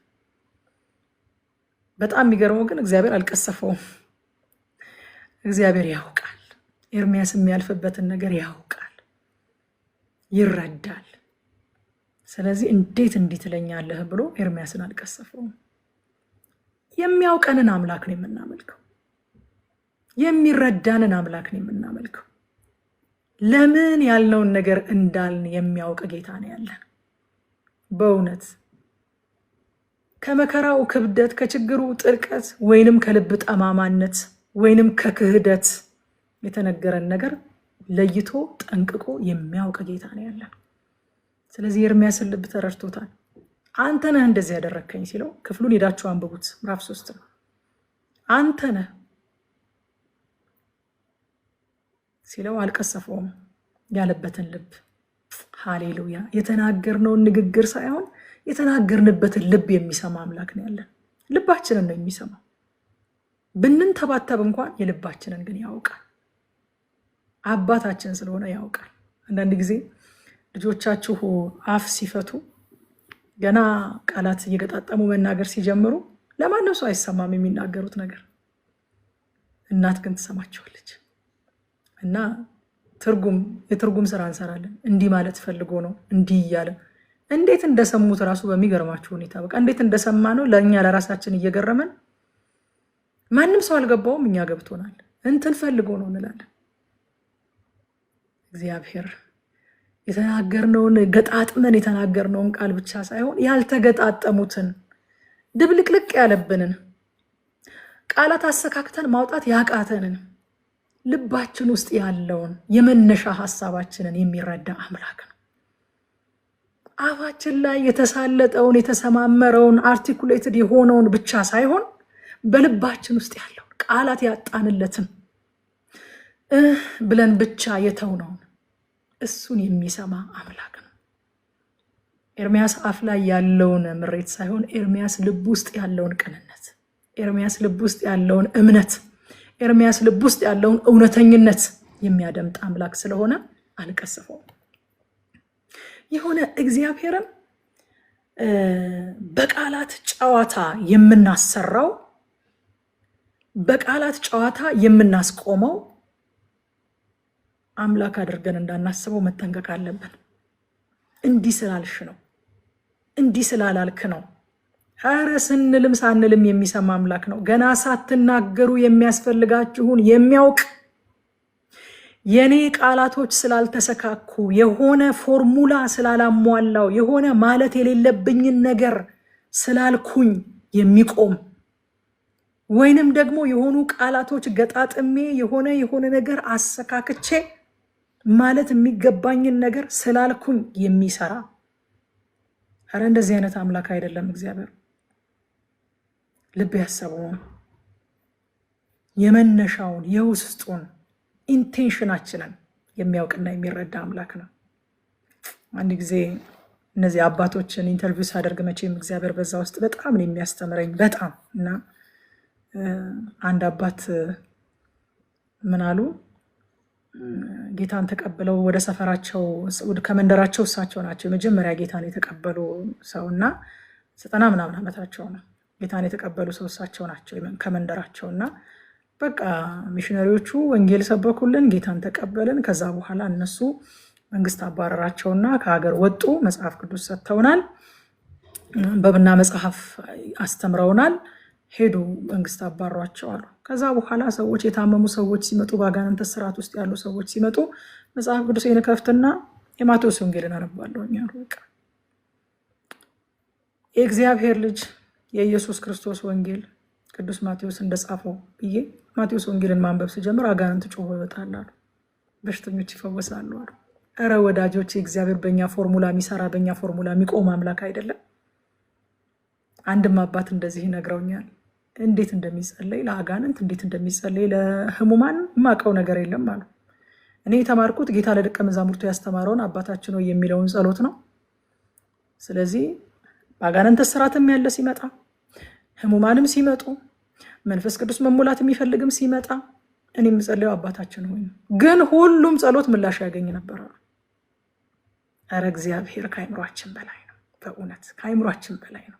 የሆነ ግድብ ሰርተን የሆነ ቅጥር ቀጥረን የምናስቀምጠው በእኛ ፎርሙላ የሚንቀሳቀስ አይደለም። እግዚአብሔር ከአይምሯችን በላይ ነው። ኤርምያስን ልቡን ሰማው፣ አፉን ሳይሆን ልቡን ሰማው። ደስ ይበላችሁ ወዳጆች። አንዳንድ ጊዜ ሰዎች እንደው ሲጸልዩ በቃ እንደ እግዚአብሔር ቃል የሚጸልዩ ጸሎታቸው ጆሯችሁ ላይ ደስ የሚላችሁ አንደበታቸው ላይ በቃ እንደው ጸሎት ፍስስ የሚልላቸው ሰዎች አሉ አይደለ? እና እግዚአብሔር እነሱን ብቻ የሚሰማ መስሏችሁ በቃ ይሄ ሰውዬ በጸለየልኝ የምትሏቸው። አረ እግዚአብሔር የቃላትን መሰበጣጠርና የቃላትን መገጣጠም አይደለም፣ ልብን ነው የሚሰማው። በእውነት ኮልታፎች ሆይ ደስ ይበላችሁ፣ ልባችሁን የሚያደምጥ ጌታ ነው ያላችሁ። ተብታቦች፣ አፈትቦች ደስ ይበላችሁ፣ ልባችሁን የሚሰማ ጌታ ነው ያላችሁ። የሚንተባተብ ልጁ ምን እንደሚል የሚያውቅ ምን ማለት ፈልጋችሁ እንደሆነ የሚረዳ አምላክ ነው ያላችሁ። ደስ ይበላችሁ። ነገር ባቀለጣጠፈ አይደለም ወገኖች፣ አይደለም በፍጹም። ከዘፍጥረት እስከ ራእይ በጠቀሰም አይደለም። ጥሩ ነው፣ በእግዚአብሔር ቃል መጸለይ ጥሩ ነው። እኔ በእግዚአብሔር ቃል ነው መጸለይ። ግን ከዘፍጥረት እስከ ራእይ በጠቀሰም አይደለም። እውነተኛ ልብ፣ እውነተኛ ልብ። ደስ ይበላችሁ ወዳጆች። መንተባተባችሁን መኮላተፋችሁን የሚያደምጥ የሚረዳ ማለት የፈለጋችሁት የሚገባው አምላክ ነው ያላችሁ። ደስ ይበላችሁ እና እግዚአብሔር ተረዳው። አንዳንድ ጊዜ እግዚአብሔር ከኛ ጋር መሆኑ የጸና እውነት ሆኖ ሳለ አንዳንድ ሁኔታዎች እግዚአብሔር በእኛ ላይ እንደተነሳብን እንዲሰማን ሊያደርጉን ይችላሉ። ኤርምያስ እንደዛ ነው የተሰማው። ቁጥር 14 ላይ ለሕዝቤ ሁሉ መሳቂያ ሆንኩኛል፣ በዘፈናቸውም ቀኑን ሁሉ አፌዙብኛል። ቁጥር 63 ላይ መቀመጣቸውንና መነሳታቸውን ተመልከት፣ እኔ መሳለቂያቸው ነኛል። ማፌዣቸው መሳለቂያቸው ሆኛለሁኛል። በጣም የሚገርማችሁ ነገር ኤርምያስ ህዝቡ በንስሐ እንዲመለሱ ብዙ መከራ ቢቀበልም የህዝቡ ምላሽ ግን ማፌዝ ነበረ። ይስቁበት ነበረ፣ ይስቁበት ነበረ፣ ያላግጡበት ነበረ በመልእክቱ። እና ፓስተር ዋንዲ እኔ ደህንነት ደቀ መዝሙር ያስተማረኝ ፓስተሬ ትላንትና እንዳጋጠመው ምን ላይ ደረሳችሁ እያለኝ ሰቆቃወ ኤርምያስ ላይ ደረስን። ነገ ሰቆቃወ ኤርምያስን እናጠናለን። እያጠናሁ ነበር የደወለልኝና ሰቆቃወ ኤርምያስን እያጠናሁ ነው ስለው አንድ ፋክት ነገረኝና በጣም ገረመኝ። ኤርምያስ አለኝ 42 ዓመት ያህል አገልግሏል። 42 ዓመት ያህል ሲያገለግል አንድ ሰው በንስሐ አልተመለሰለትም። የሚገርማችሁ በህይወት እያለ አንድ ሰው በንስሐ ሲመለስለት አላየም። እና ኤርምያስ ማለት የጽናት ምልክት ነው እያለኝ ነበር። እና በጣም አስገረመኝ። ከሱ የሱን ስልክ ከዘጋው በኋላ በቃ እያሰብኩኝ ለካ ወዳጆቼ አንዳንድ ዘር የሚያፈራው ቆይቶ ነው። ምናልባት እኛ ካለፍን በኋላ ሊሆን ይችላል። ያለ መታከት 42 ዓመት ሙሉ ወገኖቼ እንደኔና እንደናንተ ልጆቹን እያሳደገ ስራ እየሄደ ማህበራዊ ህይወቱ ሳይጓደል ምናምን ሳይሆን ሙሉ ህይወቱን ሰጥቶ መከራ እየተቀበለ እየተደበደበ እየተረገጠ መሳቂያ ማላገጫ ሆኖ ይሄን ሁሉ መከራ እየተቀበለ 42 ዓመት ንስሐ ግቡ ብሎ አንድ ሰው በንስሐ ሲመለስለት ግን በህይወት ዘመኑ አላየ። አንዳንዱ ነገር አንዳንድ ዘር ቶሎ አይበቅልም። በጣም አስገረመኝ። በቃ እያሰብኩት ካለፈ በኋላ አውርተን ስልኩ ከተዘጋ በኋላ እያሰብኩት በጣም ገረመኝ። አያችሁ ከኤርምያስ የምንማረው ፍሬው ቢታይም ባይታይም በጽናት መዝራት እንዳለብን። በቃ አንዳንድ እኮ በ3 ወር የሚበቅሉ ተክሎች አሉ አይደለ? አንዳንድ ደግሞ ለልጆች የሚተከሉ ዛፎች አሉ። በእናንተ ዘመን የማያፈሩ በእናንተ ዘመን ጥቅም የማይሰጡ ከብዙ ዘመን በኋላ የሚጠቅሙ ግን ለትውልድ የሚተከሉ ዛፎች ደግሞ አሉ። እና ሁሌ የ3 ወሩ ላይ ብቻ ትኩረት ማድረግ አለብን። ኤርምያስ በጣም አስደናቂ ሰው ነው። ከ19 እስከ 24 ተስፋ ሲያቆጠቁጥ ደግሞ እናያለን። ከዚህ ሁሉ መከራ በኋላ ቁጥር 21 እና 22 እንደዚህ ይላል፣ ሆኖም ይህን አስባለሁ እንግዲያስ ተስፋ አለኝ አለ። ያልጠፋ ነው፣ ከእግዚአብሔር ታላቅ ፍቅር የተነሳ ነው፣ ርኅራኄው አያልቅምና። ዋው! ለኤርምያስ በዛ ድቅድቅ ጨለማ ውስጥ ተስፋን ምን ሰጠው? ምንድን ነው ተስፋን እንዲያይ ያደረገው? የእግዚአብሔር ታላቅ ፍቅር፣ ርኅራኄውና ታማኝነቱ። ዋው! አይገርምም? ህዝቡ የሚሰማ ልብ ስላለው የሚመለስ ልብ ስላለው ሳይሆን ያልጠፋ ነው፣ ከእግዚአብሔር ታላቅ ፍቅር የተነሳ ነው፣ ርኅራኄው አያልቅምና። ሁለተኛ ቆሮንቶስ ምዕራፍ 1 ላይ ሐዋርያው ጳውሎስ ስለደረሰበት መከራ ይናገርና ቁጥር 3 ላይ የርኅራኄ አባት ይላል። ሃሌሉያ! የርኅራኄ አባት የመጽናናትም ሁሉ አምላክ የሆነ የጌታችን የኢየሱስ ክርስቶስ አምላክና አባት ይባረካል። እርሱ በመከራችን አጽናናናል። ሃሌሉያ! የሚያጽናናን ደግሞ እኛ ዲዘርቭ ስለምናደርግ ሳይሆን እሱ የርኅራኄ ሁሉ ሶርስ፣ የርኅራኄ ሁሉ አባት፣ የመጽናናትም ሁሉ አምላክ ስለሆነ ነው አለ።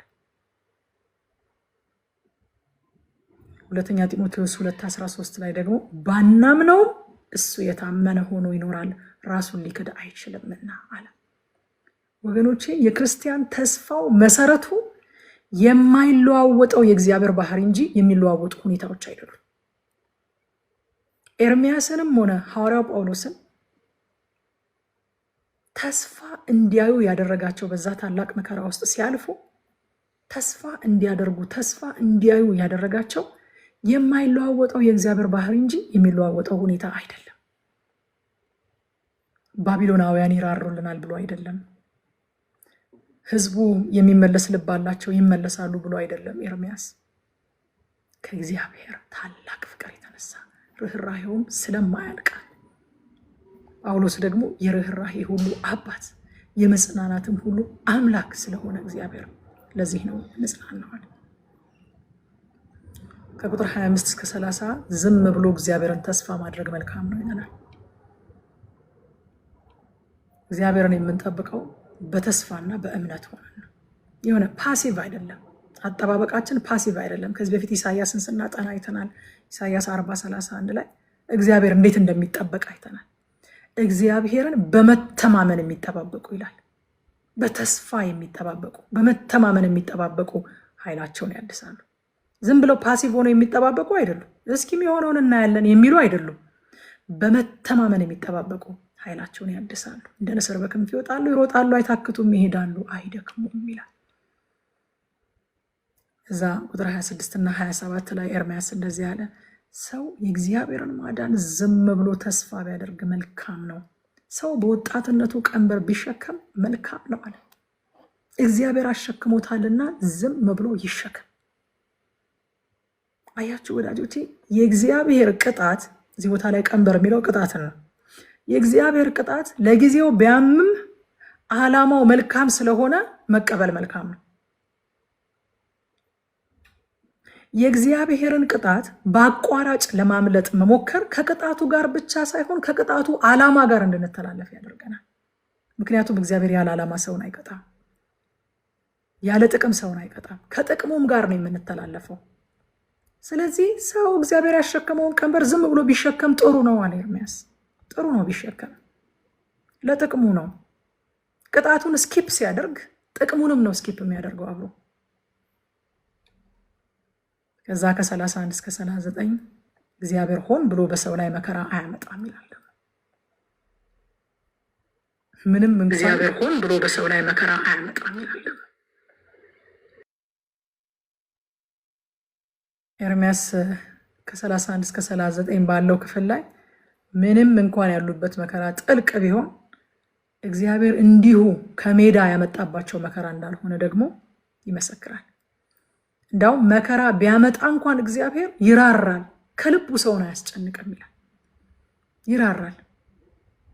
በጥፋታችን የደረሰብንን ቅጣት እንኳን ከምሕረቱ የተነሳ ያቀላል፣ ይራራል እንደውም እንጂ ከሜዳ ተነስቶ እግዚአብሔር ሰውን አያስጨንቅም ብሎ ይመሰክርለታል። ቁጥር 39 ላይ ከዛ እንደዚህ ይላል፣ ታዲያ ሕያው ሰው በኃጢአቱ ሲቀጣ ስለምን ያጉረመርማል ይላል። ስለምን ያጉረመርማል? ህመሙ በዝቶበት እኮ እያጉረመረመ ነው እሱ ራሱ። ግን የሚያጉረመርመው የእግዚአብሔርን ፍትሃዊነት ጥያቄ ውስጥ እያስገባ አይደለም። አሞኛል፣ ተጨንቄያለሁ፣ አልቻልኩም ብሎ ያለቅሳል። ግን ያለ ጥፋታችን አይደለም እየተቀጣን ያለ ነው ለሚለው ደግሞ እውቅና ይሰጣል። እግዚአብሔር ከመሬት ተነስቶ ሰውን አያስጨንቅም ይላል። ሆን ብሎ በሰው ላይ መከራን አያመጣም።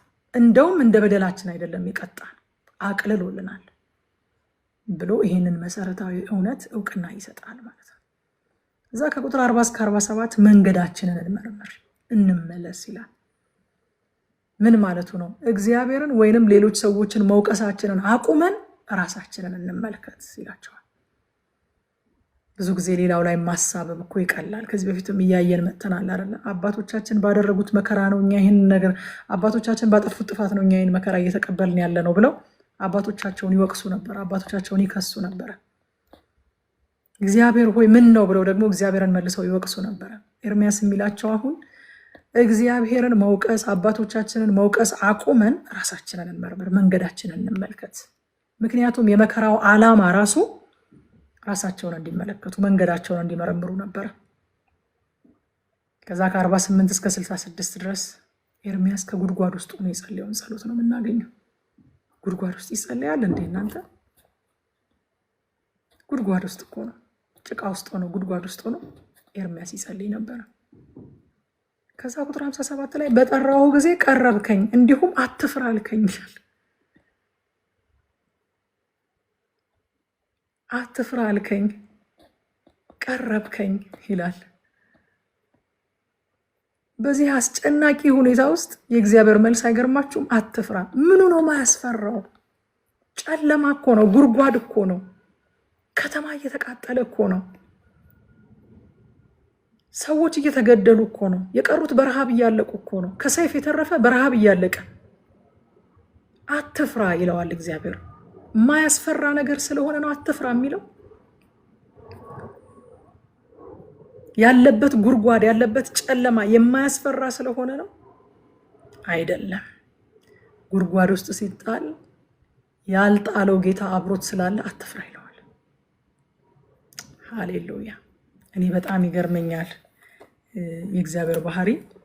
አንድ ጊዜ የሐዋርያት ሥራ ምዕራፍ 16 እና ሐዋርያው ጳውሎስ የታሰሩበትን ክፍል እያጠናሁም በቃ ባሮቹ ወደ ወህኒ ሲወረወሩ አብሮ ወደ ወህኒ የሚገባ፣ ወደ ጉድጓድ ሲጣሉ አብሮ ወደ ጉድጓድ የሚገባ፣ በባርነት ሲጋዙ አብሮ የሚጋዝ፣ ወደ ግብፅ ሲሰደዱ አብሮ የሚሰደድ፣ ባሮቹን ትቶ ወደኋላ የማይመለስ አምላክ። ሃሌሉያ። በሄዱበት ቦታ ሁሉ አብሯቸው የሚሄድ፣ ዳንኤል አንበሶች ጉድጓድ ሲጣል አብሮት የሚጣል፣ አብሮ የሚገባ። ነገሩ ስለማያስጨንቅ ነው፣ ነገሩ ስለማያስፈራ ነው፣ ነገሩ ከባድ ስላልሆነ ነው አይደለም። የማይጥል ጌታ ስላለ ነው። በምንሄድበት ሁሉ አብሮን የሚሄድ፣ በምንገባበት ሁሉ አብሮን የሚገባ። ጳውሎስ እዛች የምትሰባበር መርከብ ላይ ሲሳፈር አብሮት የተሳፈረ፣ ሃሌሉያ፣ አብሮት የተሳፈረ ጌታ ከጎኔ ቆሞ አበረታኝ አለ። በሩቅ ሆኖ ሳይሆን በሰማይ ሆኖ ሳይሆን እዛች የተሰባበረች መርከብ ላይ ከጎኔ ቆሞ አበረታኛል። ሃሌሉያ። ኤርሚያስንም በዚህ በጭቃ በተለወሰ ጉድጓድ ውስጥ ሆኖ አበረታው። አትፍራ አልከኛለ። እግዚአብሔር የቅርብ አምላክ ነው። ጌታ ስሙ ይባረክ። እና ምን እንማር ካልን ከዚህ ምዕራፍ አንደኛ የተስፋችን መልህቅ፣ ተስፋችን የታሰረበት መልህቅ የእግዚአብሔር ባህሪ እንጂ ሁኔታዎች አይደሉም። እግዚአብሔር አይለወጥም፣ ደግሞም አይነዋወጥም። መልህቃችን የእግዚአብሔር ባህሪ ነው እንጂ ሁኔታ አይደለም። ወገኖቼ በሚለዋወጥ ሁኔታ ላይ ተስፋ አይደረግም። መርከብ ታውቃላችሁ፣ ከምትሄድበት ቦታ መጥታ ዴስቲኒዋ ላይ ስታርፍ በማይነቃነቅ መልህቅ ትታሰራለች። ከሚነቃነቅ ነገር ጋር አትታሰርም። ምክንያቱም ነፋስ ይመጣል ወዲህና ወዲያ ሲያደርጋት፣ መልህቅ አድርጋ የታሰረችበት ነገር የሚነቃነቅ ከሆነ ይዟት ይሄዳል፣ አቅጣጫ ያስታታል። በሚነዋወጥ ነገር ላይ የተስፋችንን መልህቅ አናድርግ፣ አንሰር። አንከር ማድረግ ያለብን ተስፋችንን ማሰር ያለብን ከማይነዋወጠው ከማይለዋወጠው ከእግዚአብሔር ጋር ብቻ። ሁለተኛ እግዚአብሔር በእኛ ላይ እንደተነሳብን ቢሰማን እንኳን ስሜታችንን እንደ ኤርሚያስ በግልጽ እንንገረው። ባንናገርም እኮ ያውቀዋል። እንንገረው በቃ። ባለፈው ረቁ እያለችኝ ነበረ። የዳዊት ነገር በጣም ይገርመኛል አለችኝ። መዝሙረ ዳዊትን እያጠናን እያለና አሁን እዚህኛው ምዕራፍ ላይ እግዚአብሔር ከኔ ጋር ነው፣ አልፈራም፣ ጌታ ይታደገኛል፣ ጌታ ያድነኛል፣ እሱ የደህንነቴ ቀንድ ነው ይልና የሚቀጥለው ምዕራፍ ላይ እንዴ ለምንድነው በሩቅ ቆመህ የምታየኝ? ለምንድነው የማታድነኝ ይለዋል። ምንድነው? በቃ ባህሪው እኮ በጣም የሚገርም ነው አለችኝ። ህይወት እኮ እንደዛ ነው አልኳት። አንዳንድ ቀን እግዚአብሔር ከኛ ጋር እንደሆነ፣ እግዚአብሔር ለኛ እንደሆነ፣ ሁሉ ነገር በቃ ከእግዚአብሔር አብሮነት የተነሳ እንደሚከናወን ይሰማናል። አንዳንድ ቀን ደግሞ እግዚአብሔር ርቆ እንደቆመ፣ ጭራሹንም እንደውም ጠላት እንደሆነብን፣ ከፊታችን እየሄደ በር እየዘጋብን እንደሆነ ሊሰማን ይችላል። ኢትስ ኦኬ። ንገሩት እንደ ኤርሚያስ በቃ እውነተኞች እንሆን በእግዚአብሔር ፊት። ህይወት አንዱ ብቻ አይደለም፣ ውሸት ነው፣ በእውነት ውሸት ነው። አንዱ ብቻ እንደሆነ የሚነግሯቸው ሰዎች በጓዳቸው እያለቀሱ ነው። ውሸት ነው። እነሱም የሚያስለቅስ ቀን ሲመጣ በጓዳቸው እያለቀሱ ነው። አንድ እግዚአብሔር ሰው ምን አለ? መድረክ ላይ የምንነግራችሁ አለ፣ መድረክ ላይ የምናሳያችሁ ስታራችንን ነው እንጂ ስካራችንን አይደለም አለ። ኮከቦቻችንን እንጂ ጠባሳዎቻችንን አናሳያችሁም መድረክ ላይ አለ። እና ጠባሳዎቻችንን አላሳየናችሁም ማለት ጠባሳ የለንም ማለት አይደለም። ሁላችንም ስታርም አለን፣ ስካርም አለን አለ። በህይወት መንገድ ላይ ስታር የምታገኙበት ጊዜ አለ፣ ስካር የሚያጋጥማችሁ ጊዜ ደግሞ አለ። እንንገረው፣ በግልጽ እናሳየው። ሶስተኛ እግዚአብሔርን መጠበቅ የመንፈሳዊ ብስለት መገለጫ ነው። በቃ ደግሞ እንዴት መጠበቅ? በመተማመን መጠበቅ። በመተማመን መጠበቅ የመንፈሳዊ ብስለት መገለጫ ነው። አራተኛ እና የመጨረሻው በመከራ ውስጥ ስናልፍ የመከራ ዓላማው አብዛኛውን ጊዜ የመከራው ዓላማ ራሳችንን እንድናይ ማድረግ ስለሆነ ማመካኘት አቁመን ራሳችንን እንመልከት። በመከራ ውስጥ ስናልፍ ማመካኘት አቁመን ራሳችንን እንመልከት። ዓላማው ይሄ ስለሆነ ምዕራፍ 4 ወይኔ የጌታ ይባርክሽ። አንቺ እንደ ባሮክ ፈጣን ጸሐፊ ነሽ። ካፌ እየወሰደች እየጻፈች ስለሆነ አለፍ እያልኩኝ እላለሁ። ምዕራፍ 4 የኢየሩሳሌም የቀድሞ ክብርና አሁን ያለችበትን ውርደት እያነጻጸረ ያሳየናል። ከቁጥር 1 እስከ 2 በጣም ያሳዝናል። ወርቁ እንዴት ደበሰሰ ይላል። አይገርምም? ክፍሉ በጣም ያሳዝነኛል ሳነበው። ወርቁ እንዴት ደበዘዘ፣ ጥሩ ወርቅ እንዴት ተለወጠ፣ የመቅደሱ ድንጋዮች በጎዳና ሁሉ ራስ ላይ ተበተኑ። ጥሩ ወርቅ የሚመስሉ የከበሩ የጽዮን ልጆች የሸክላ ሰሪ እጅ እንደሰራው እንደ ሸክላ ዕቃ እንዴት ተቆጠሩ፣ እንዴት ደበዘዘ። ኃጢአት እንደ ወርቅ ታበራ የነበረችውን ከተማ አደበዘዛት። ወርቅ የነበረችውን ሸክላ አደረጋት። እንደ ሸክላ ሆናለች፣ እንደ ወርቅ የነበረችው አለ። ኃጢአት እንደዚህ ነው የሚያደርገው። እዛ ከቁጥር 3 እስከ 10 በህዝቡ ላይ የደረሰውን የመከራውን ጥልቀት ይናገራል። ቁጥር 6 ላይ በህዝቤ ላይ የደረሰው ቅጣት የማንም እጅ ሳይረዳት በድንገት ከተገለበጠችው ሰዶም ላይ ከደረሰው ቅጣት ይልቅ ታላቅ ነው ይላል። እንግዲህ ሁላችንም ሰዶም ላይ የደረሰውን ቅጣት እናውቀዋለን አይደለ? እግዚአብሔር እሳት ካዘነበባቸው ከተሞች የከፋ ቅጣት ምንድን ነው የደረሰባቸው? ኤርምያስ እሳት እኮ ነው፣ ዲን እኮ ነው የዘነበባቸው ሰዶምና ገሞራ። የኛ ግን ይብሳል አለ። ምንድን ነው የባሰው ነገር? ቁጥር 10 ህዝቤ ባለቀበት ጊዜ ምግብ እንዲሆኗቸው ሩህሩሆቹ ሴቶች በገዛ እጆቻቸው ልጆቻቸውን ቀቀሉ። የሰዶምና የገሞራ ህዝቦች አትሊስት ልጆቻቸውን ቀቅለው አልበሉ። የደረሰብን መከራ ማለት ሩህሩሆቹ ሴቶች ኔቸራቸው ራሱ ኮራፕት አደረገ። እናቶች ናቸው፣ ሴቶች ናቸው። ናቹራሊ ለልጆቻቸው በጣም የሚራሩና የሚሳሱ ልጆቻቸውን የሚያቀማጥሉ ነበሩ። አሁን ግን የመጣብን መዓት አለ። ሩህሩሆቹ ሴቶች ልጆቻቸውን በገዛ እጆቻቸው ቀቀሉ አለ። ብዙ ቦታ ላይ መጽሐፍ ቅዱስ ላይ እንደዚህ አይነት ክፍሎችን ሳይኔ እንዲህ ሰው የፈለገ ቢረባው ልጁን ለመብላት እንዴት ይጋበዛል ብዬ እነዚህን ክፍሎች ብቻ አንድ ጊዜ አጠናሁኝና በጣም የሚገርማችሁ ነገር ስለ ራባቸው ብቻ ሳይሆን እንደዚህ አይነት የጣዖት አምልኮ ስርዓትም ነበር። ብዙ ጊዜ እንደኔ ግራ የሚገባችሁ ካላችሁ እሱን ኤክስፕሌን ላደርግላችሁ ብዬ ነው። እንዴት ነው ልጆቻቸውን የሚበሉት ግን ሴንስ አይሰጥም የምትሉ ሰዎች ካላችሁ፣ የጣዖት አምልኮ ስርዓት አለ። ልጆቻቸውን ቀቅለው ቢበሉ የተፈጠረው ችግር እንደሚወገድ የሚያስተምር የጣዖት አምልኮ ስርዓት አለ። ሩህሩሆቹ ሴቶች ኔቸራቸው ኮራፕት አደረገ። ለተፈጥሯቸው የማይገባን ነገር አደረጉ። የችግሩ ጥልቀት ተፈጥሯቸውን ሁሉ ቀይሮት እናቶች ለልጆቻቸው በመራራት ፈንታ ልጆቻቸውን በገዛ እጃቸው ቀቀሉ። የደረሰብን ነገር ሰዶም እና ገሞራ ላይ ከደረሰው የከፋ ነው አለ። የከፋ ነው። ኔቸራችንን ሁሉ ነው ያዛባው። ባህሪያችን ሁሉ ነው የተቀየረው።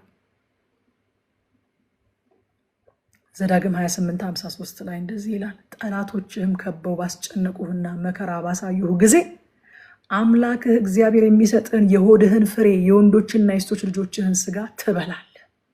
አያችሁ፣ እግዚአብሔር ይሄ እንዳይመጣ አስቀድሞ አስጠንቅቋቸዋል። ሳይናገር አንዳች ነገር አያደርግም እግዚአብሔር።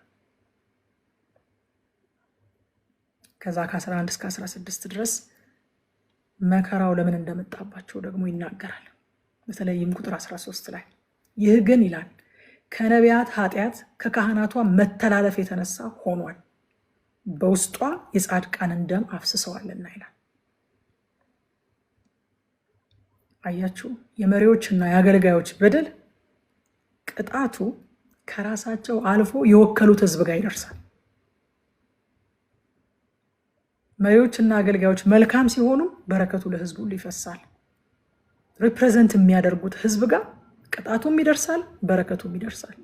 ይሄ ግን ከነቢያት ኃጢአት ከካህናቶቿ መተላለፍ የተነሳ ነው የደረሰባት ይላል። እዛ ከቁጥር 17 እስከ 20 ከንቱ እርዳታን ተስፋ ስለማድረግ ደግሞ ይናገራል። ቁጥር 17 ላይ ከሁሉም በላይ በከንቱ እርዳታን ስንጠባበቅ አይኖቻችን ደከሙ፣ ከግንብ ማማችን ላይ ሆነን ሊያድነን ከማይችል ህዝብ እርዳታ ጠበቅን። እግዚአብሔር ከዚህ ጠብቃችሁ ወዳጆች። በእውነት ሊያድን ከማይችል አካል እርዳታን ከመጠበቅ እግዚአብሔር ይጠብቃችሁ።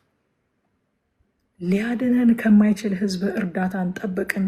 ከዛስ አይኖቻችን ደከሙ። አድካሚ ነው። ለምንድን ነው ሊያድናቸው የማይችሉት? ሰው እኮ ሰውን አይረዳም ማለት አይደለም። ሰው ግን የሚረዳችሁ እግዚአብሔር ሲረዳችሁ ነው።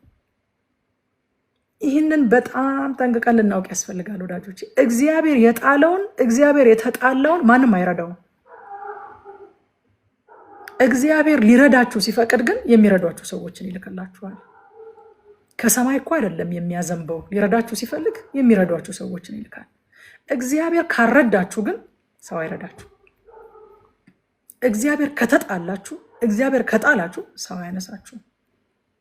አንድ ጊዜ ሳሙኤል ላይ እንደዚህ የሚል ቃል አለ። አንደኛ ሳሙኤል ምዕራፍ 2 ቁጥር 25 ላይ ሰውስ ሰውን ቢበድል እግዚአብሔር ይፈርድበታል፣ ሰው ግን እግዚአብሔርን ቢበድል ስለ እርሱ የሚለምን ማን ነው? እነርሱ ግን እግዚአብሔር ሊገድላቸው ወዷልና የአባታቸውን ቃል አልሰሙም ይላል። ኤሊ ልጆቹን ሲመክራቸው ነው እና አፍኒን እና ፊናስን ሲመክራቸው እንደዚህ ያላቸው፣ ሰው ሰውን ቢበድል እግዚአብሔር ይፈርድበታል፣ ሰው ግን እግዚአብሔርን ቢበድል ከእግዚአብሔር ጋር ቢጣላ ማን ያስታርቀዋል? ማን ይለምንለታል ብሎ ይናገራል። ቴንኪው ተባረኩልኝ።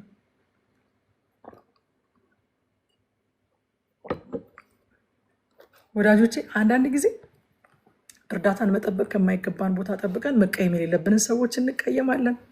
ማዘን በሌለብን ሰዎች እናዝናለን። የማይሆን ነገር ውስጥ እንገባለን። እግዚአብሔር ሊረዳችሁ ሲፈልግ የሚጠሏችሁ ይረዷችኋል መጥተው። እግዚአብሔር ሊረዳችሁ ካልፈለገ የሚወዷችሁ እጃቸውን ይሰበሰቡባችኋል። ከእግዚአብሔር ጋር የተጣላ መታረቂያው ብቸኛው መንገድ ራሱ እግዚአብሔር ብቻ ነው። ሰው ከሰው ጋር ቢጣላ እግዚአብሔር ይፈርድለታል። ሰው ከእግዚአብሔር ጋር ቢጣላ ግን ማን ይለምንለታል? ማን ያስታርቀዋል? ከእግዚአብሔር ጋር መታረቂያ ብቸኛው መንገድ ራሱ እግዚአብሔር ነው።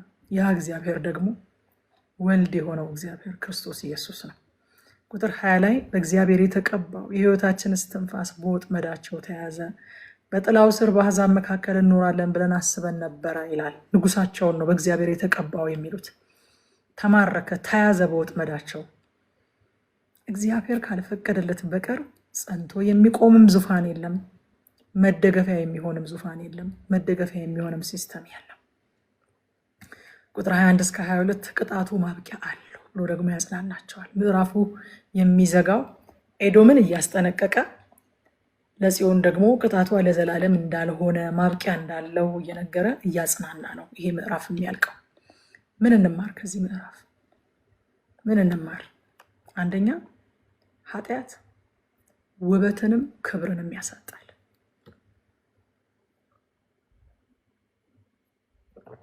ወርቁ እንዴት ደበሰ? ደበሰ ማለት ደበዘዘ ማለት ነው። ፌድ አረገ ማለት ነው። በቃ እንደዚህ አይታችሁ አታውቁም? እከሌ ግን ምን ሆኖ ነው? ወዙ ጠፋ፣ ሞገሱ ተገፈፈ ብላችሁ አታውቁም? ሰዎች እንደዚህ ሲሉ ሰምታችሁ አታውቁም?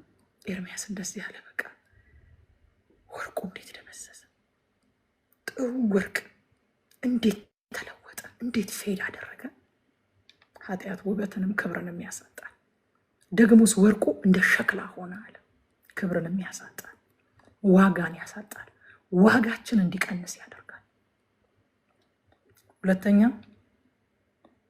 ኃጢአት በግል ቢሰራም የሚጎዳው ግን ሰሪውን ብቻ አይደለም። ካህናቶቿና ነቢያቶቿ ሲበድሉ ቅጣቱ እነሱ ላይ አልቆመም። በነገራችን ላይ መሪዎችም ባይሆኑ ማንኛውም ሰው ኃጢአትን ሲያደርግ ቅጣቱ እሱ ጋር አይቆምም። ቢያንስ ቤተሰቡን አፌክት ያደርጋል፣ ቢያንስ ማለት ነው እንጂ እሱ ጋር አይቆምም። ከዛ ደግሞ እንደ ተጽዕኖ ክልሉ ስፋት ብዙዎችን የሚመራ ከሆነ ብዙዎችን አፌክት ያደርጋል፣ ጥቂቶችን የሚመራ ከሆነ ጥቂቶችን አፌክት ያደርጋል። ኃጢአት በግል ቢሰራም የሚጎዳው ግን ሰሪውን ብቻ አይደለም። ሶስተኛ እግዚአብሔር የቅጣት ሳይሆን የበረከት ምክንያት የሆኑ መሪዎችን እንዲሰጠን እንጸልይ። መሪዎች የቅጣትም የበረከትም ምክንያት ሊሆኑ ይችላሉ ብያለሁ ቅድም። የቅጣት ሳይሆን የበረከት ምክንያት የሆኑ መሪዎችን እንዲሰጠን እግዚአብሔር እንጸልይ።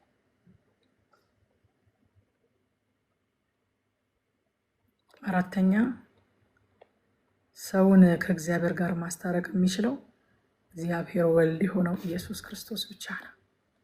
ሃሌሉያ።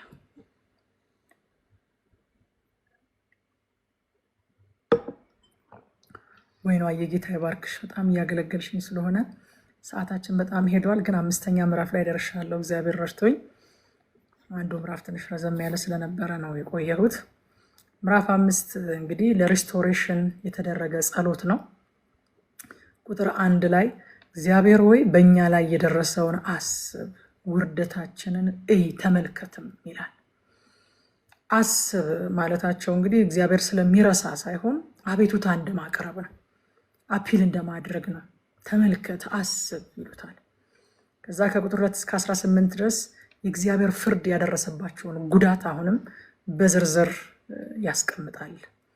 ርስታቸውን አጥተዋል፣ ቤቶቻቸው ተወስደዋል፣ ወላጅ አልባ ልጆች በዝተዋል፣ መበለቶች ባሎች የሞቱባቸው ሴቶች በርክተዋል፣ ጭቆና መፈናፈኛ አሳጥቷቸዋል፣ በረሃብ በድካም ዝለዋል።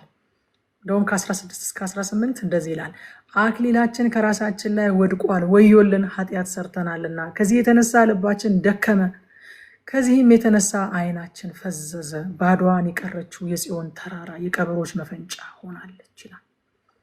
የእግዚአብሔር መገኛና የአምልኮ ስፍራ የነበረችው የጽዮን ተራራ የቀበሮ መፈንጫ ሆናለች ይላል።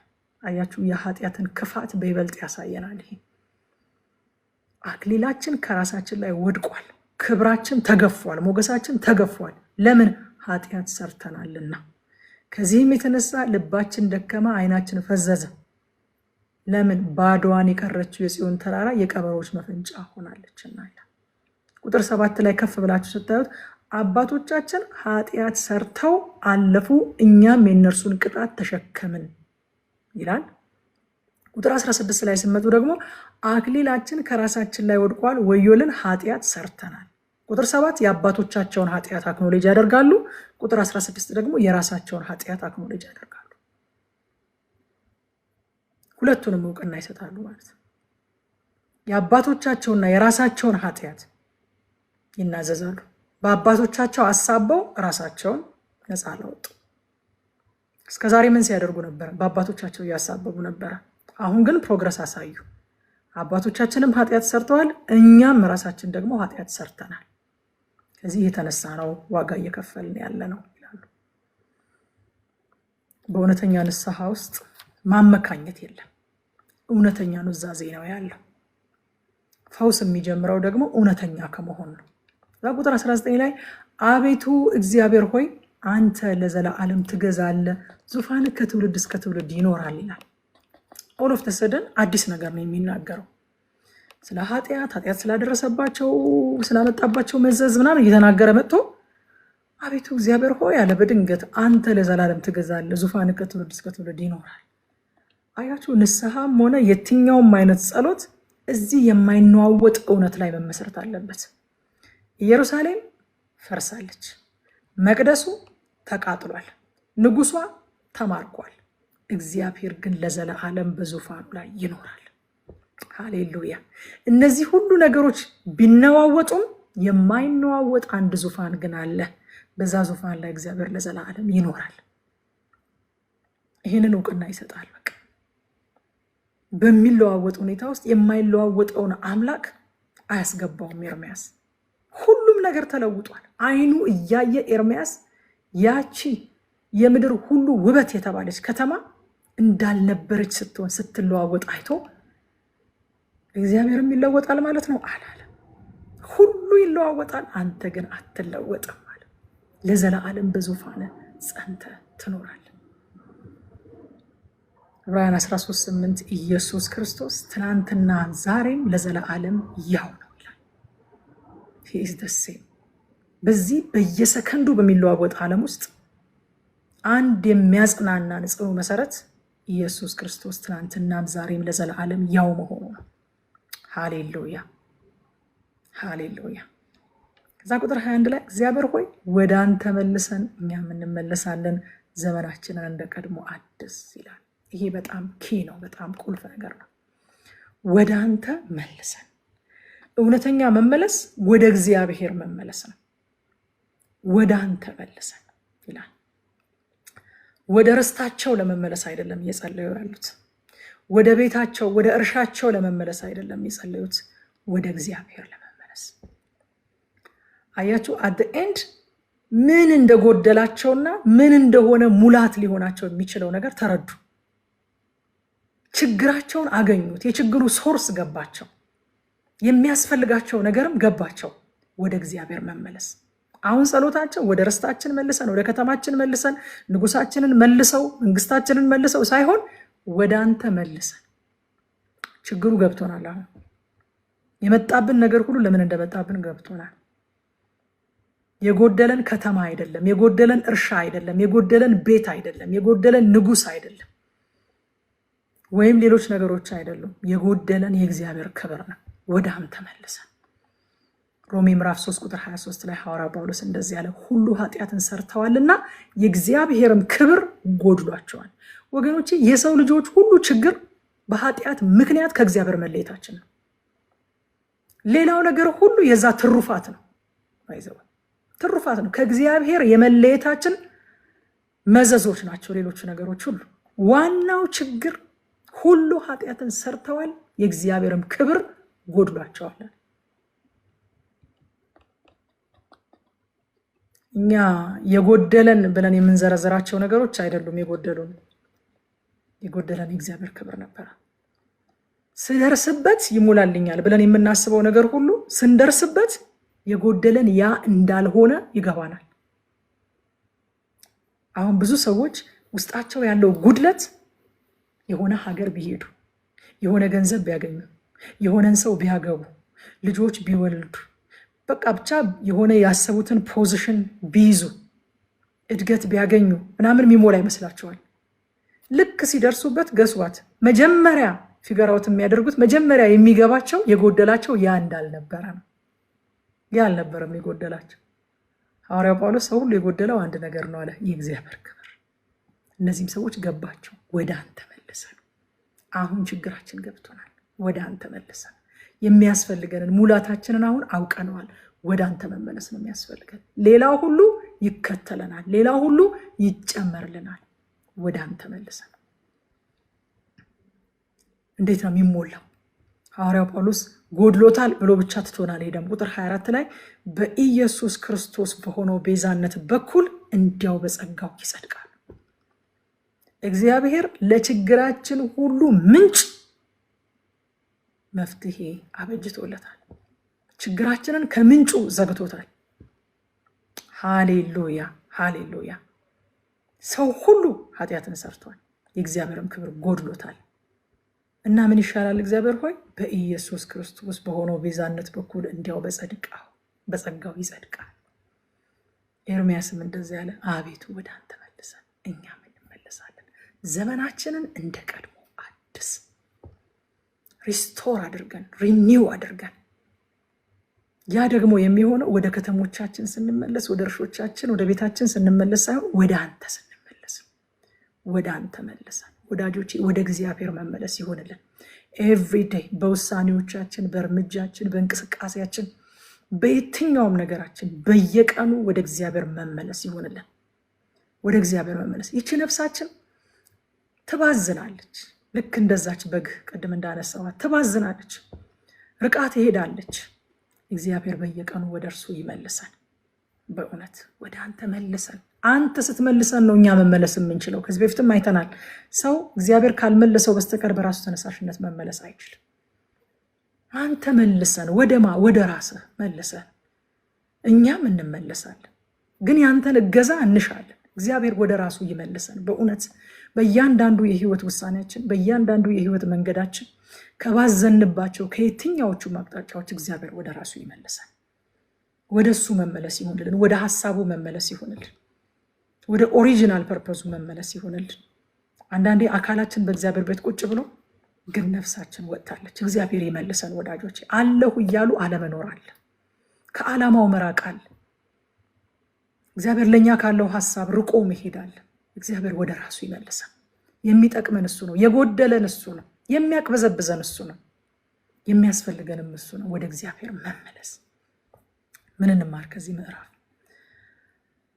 ምን እንማር? በአጠቃላይ ከዚህ ምዕራፍ 4 ነገሮችን። አንደኛ መከራና ምሬት ወደ ጸሎት ሊገፋን ይገባል።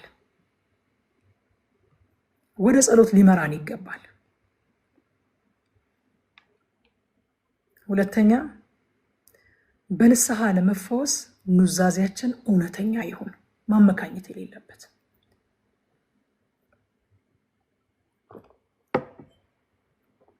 ማመካኘት የሌለበት፣ ማሳበብ የሌለበት፣ ጣት መጠቆም የሌለበት ኑዛዜያችን እውነተኛ ይሁን። ሶስተኛ በሚናወጠው ነገር ላይ ቆመን ለማይናወጠው አምላክ እውቅና እንስጥ። በቃ ኢየሩሳሌም ተናውጣለች፣ መቅደሱ ተቃጥሏል፣ ንጉሱ ተማርኳል፣ አንተ ግን አትናወጥ። በሚናወጠው ነገር ላይ ቆመን ለማይናወጠው አምላክ እውቅና እንስጥ። አራተኛ የሚያስፈልገን አንድ ነገር ነው፣ እሱም ወደ እግዚአብሔር መመለስ ነው።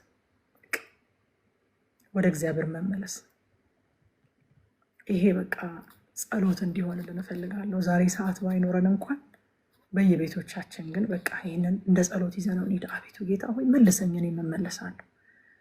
አሳየኝ የባዘንኩበትን አቅጣጫ፣ ከሀሳብህ የወጣሁበትን የራኩበትን አሳየኝ፣ መልሰኝ፣ እኔ እመለሳለሁኝ ብለን የምንጸልየው እንዲሆን ይሄ ሀሳብ ልቤ በጣም ይጠማል። እንግዲህ ማጠቃለያ እነዚህን እስክትጽፉ ድረስ እንትን ማለት በጽሁፍ ታገኙታላችሁ፣ ቴሌግራም እና ፌስቡክ ላይ ፖስት ስለማደርገው። ስለዚህ ባለችን 3 ደቂቃ ማጠቃለያዎቹን ፈጠን ብዬ አነባለሁኝ። በዚህ በ5ቱ ምዕራፎች ምንድን ነው በአጠቃላይ የተማርነው ነገር ስንል የመጀመሪያው ኃጢአት ዋጋ ያስከፍላል፣ ኮንሲኮንስ አለው የሚለውን በእነዚህ በ5 ምዕራፎች ከኢየሩሳሌም ተምረናል። ኃጢአት ዋጋ ያስከፍላል። ሁለተኛ እግዚአብሔር በፍርዱ ጻድቅ ነው። ነህምያም እንዳለው ኤርሚያስም እንዳለው እግዚአብሔር በፍርዱ ጻድቅ ነው። ኃጢአተኛ ሰው ስለ በደሉ ሲቀጣ ለምን ያንጎራጉራል አለ። ነህምያ ደግሞ በደረሰብን ነገር ሁሉ አንተ ጻድቅ ነህ አለ። እግዚአብሔር ጻድቅ ነው። ሶስተኛ እውነተኛ እምነት ሐዘኑን ከእግዚአብሔር አይደብቅም ከእግዚአብሔር። አራተኛ መከራ ወደ እግዚአብሔር ሊያስጠጋን ነው የሚገባው። ወደ እግዚአብሔር ልንሸሽ ይገባል እንጂ ከእግዚአብሔር ልንሸሽ አይገባም። አምስተኛ ከእግዚአብሔር ውጪ ተስፋ የምናደርጋቸው ነገሮች ጊዜ ጠብቀው ያሳፍሩናል። ልክ ኢየሩሳሌምን ወዳጆቼ ያለቻቸው እንዳሳፈሯት ማለት ነው። ጊዜ ጠብቀው ያሳፍሩናል። ስድስተኛ የእግዚአብሔር ፍቅር፣ የእግዚአብሔር ርኅራኄ፣ የእግዚአብሔር ታማኝነት አያልቅም። ይህንን ከኤርምያስ መጽሐፍ ላይ አይተናል። ንግስት የአምስተኛ ከእግዚአብሔር ውጭ ተስፋ የምናደርጋቸው ነገሮች ያሳፍሩናል ያልኩት፣ ቀን ጠብቀው ያሳፍሩናል። ምክንያቱም እግዚአብሔር ካረዳ የሚረዳ የለም፣ ቅድም እንዳልኳችሁ።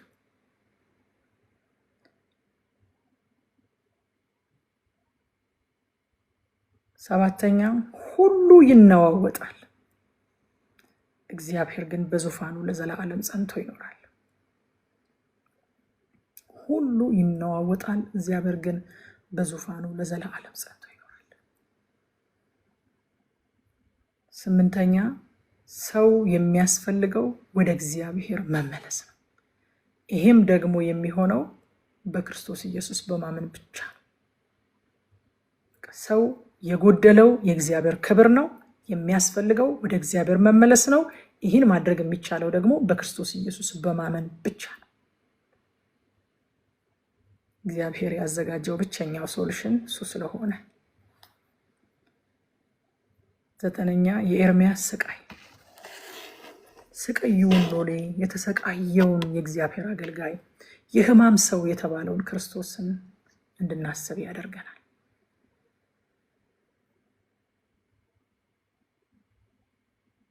ጽናት እየፈጠንኩኝ ለእናንተው ሳስቼ ነው። 5 ሰዓት ሆነ ሳንጨርስና ስድስተኛ የእግዚአብሔር ርኅራሄ ፍቅሩና ታማኝነቱ አያልቅም ነው ያልኩት።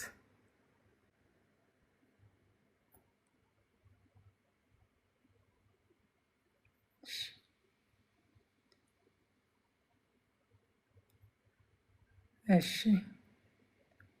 ሶስተኛ እውነተኛ እምነት ሐዘኑን ከእግዚአብሔር አይደብቅም።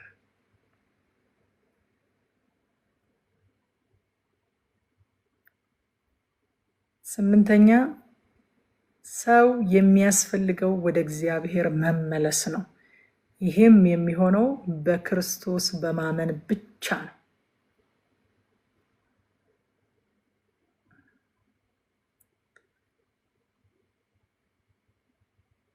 ዘጠነኛ የኤርምያስ ስቃይ የተሰቃየውን የእግዚአብሔር አገልጋይ የሕማም ሰው የተባለውን ክርስቶስን እንድናስብ እንጂ ኤርምያስ ላይ ቆመን እንድንቀር አይደለም። የኤርምያስን ስቃይ አይተን ክርስቶስን ነው ልናስብ የሚገባው።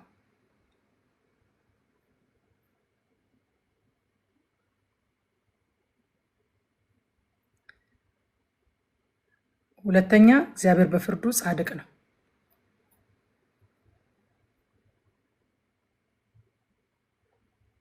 እሺ ዘጠነኛ ላይ ልግባ። ስምንተኛማ አሁን ተናግሬያለሁ፣ ጻፉት።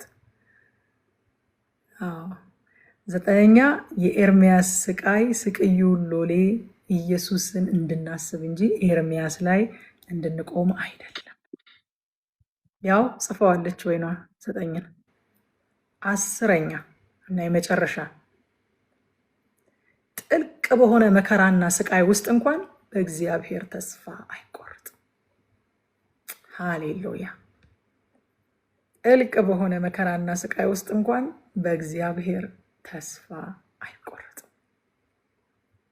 አራተኛ መከራ ወደ እግዚአብሔር ሊያሸሸን እንጂ ከእግዚአብሔር ሊያሸሸን አይገባም።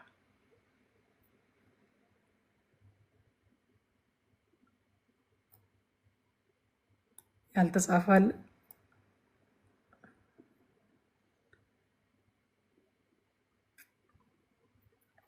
የለም። እሺ አምስተኛ ከእግዚአብሔር ውጪ ተስፋ የምናደርጋቸው ነገሮች ቀን ጠብቀው ያሳፍሩናል። አንደኛውን ይኸው ጽፈውታል። ጌታ ኢየሱስ ዘመናችሁን ይባርከው። አስረኛ ጥልቅ በሆነ መከራና ስቃይ ውስጥ እንኳን በእግዚአብሔር ተስፋ አይቆረጥም የሚል ነው። እግዚአብሔር ዘመናችሁን ይባርከው።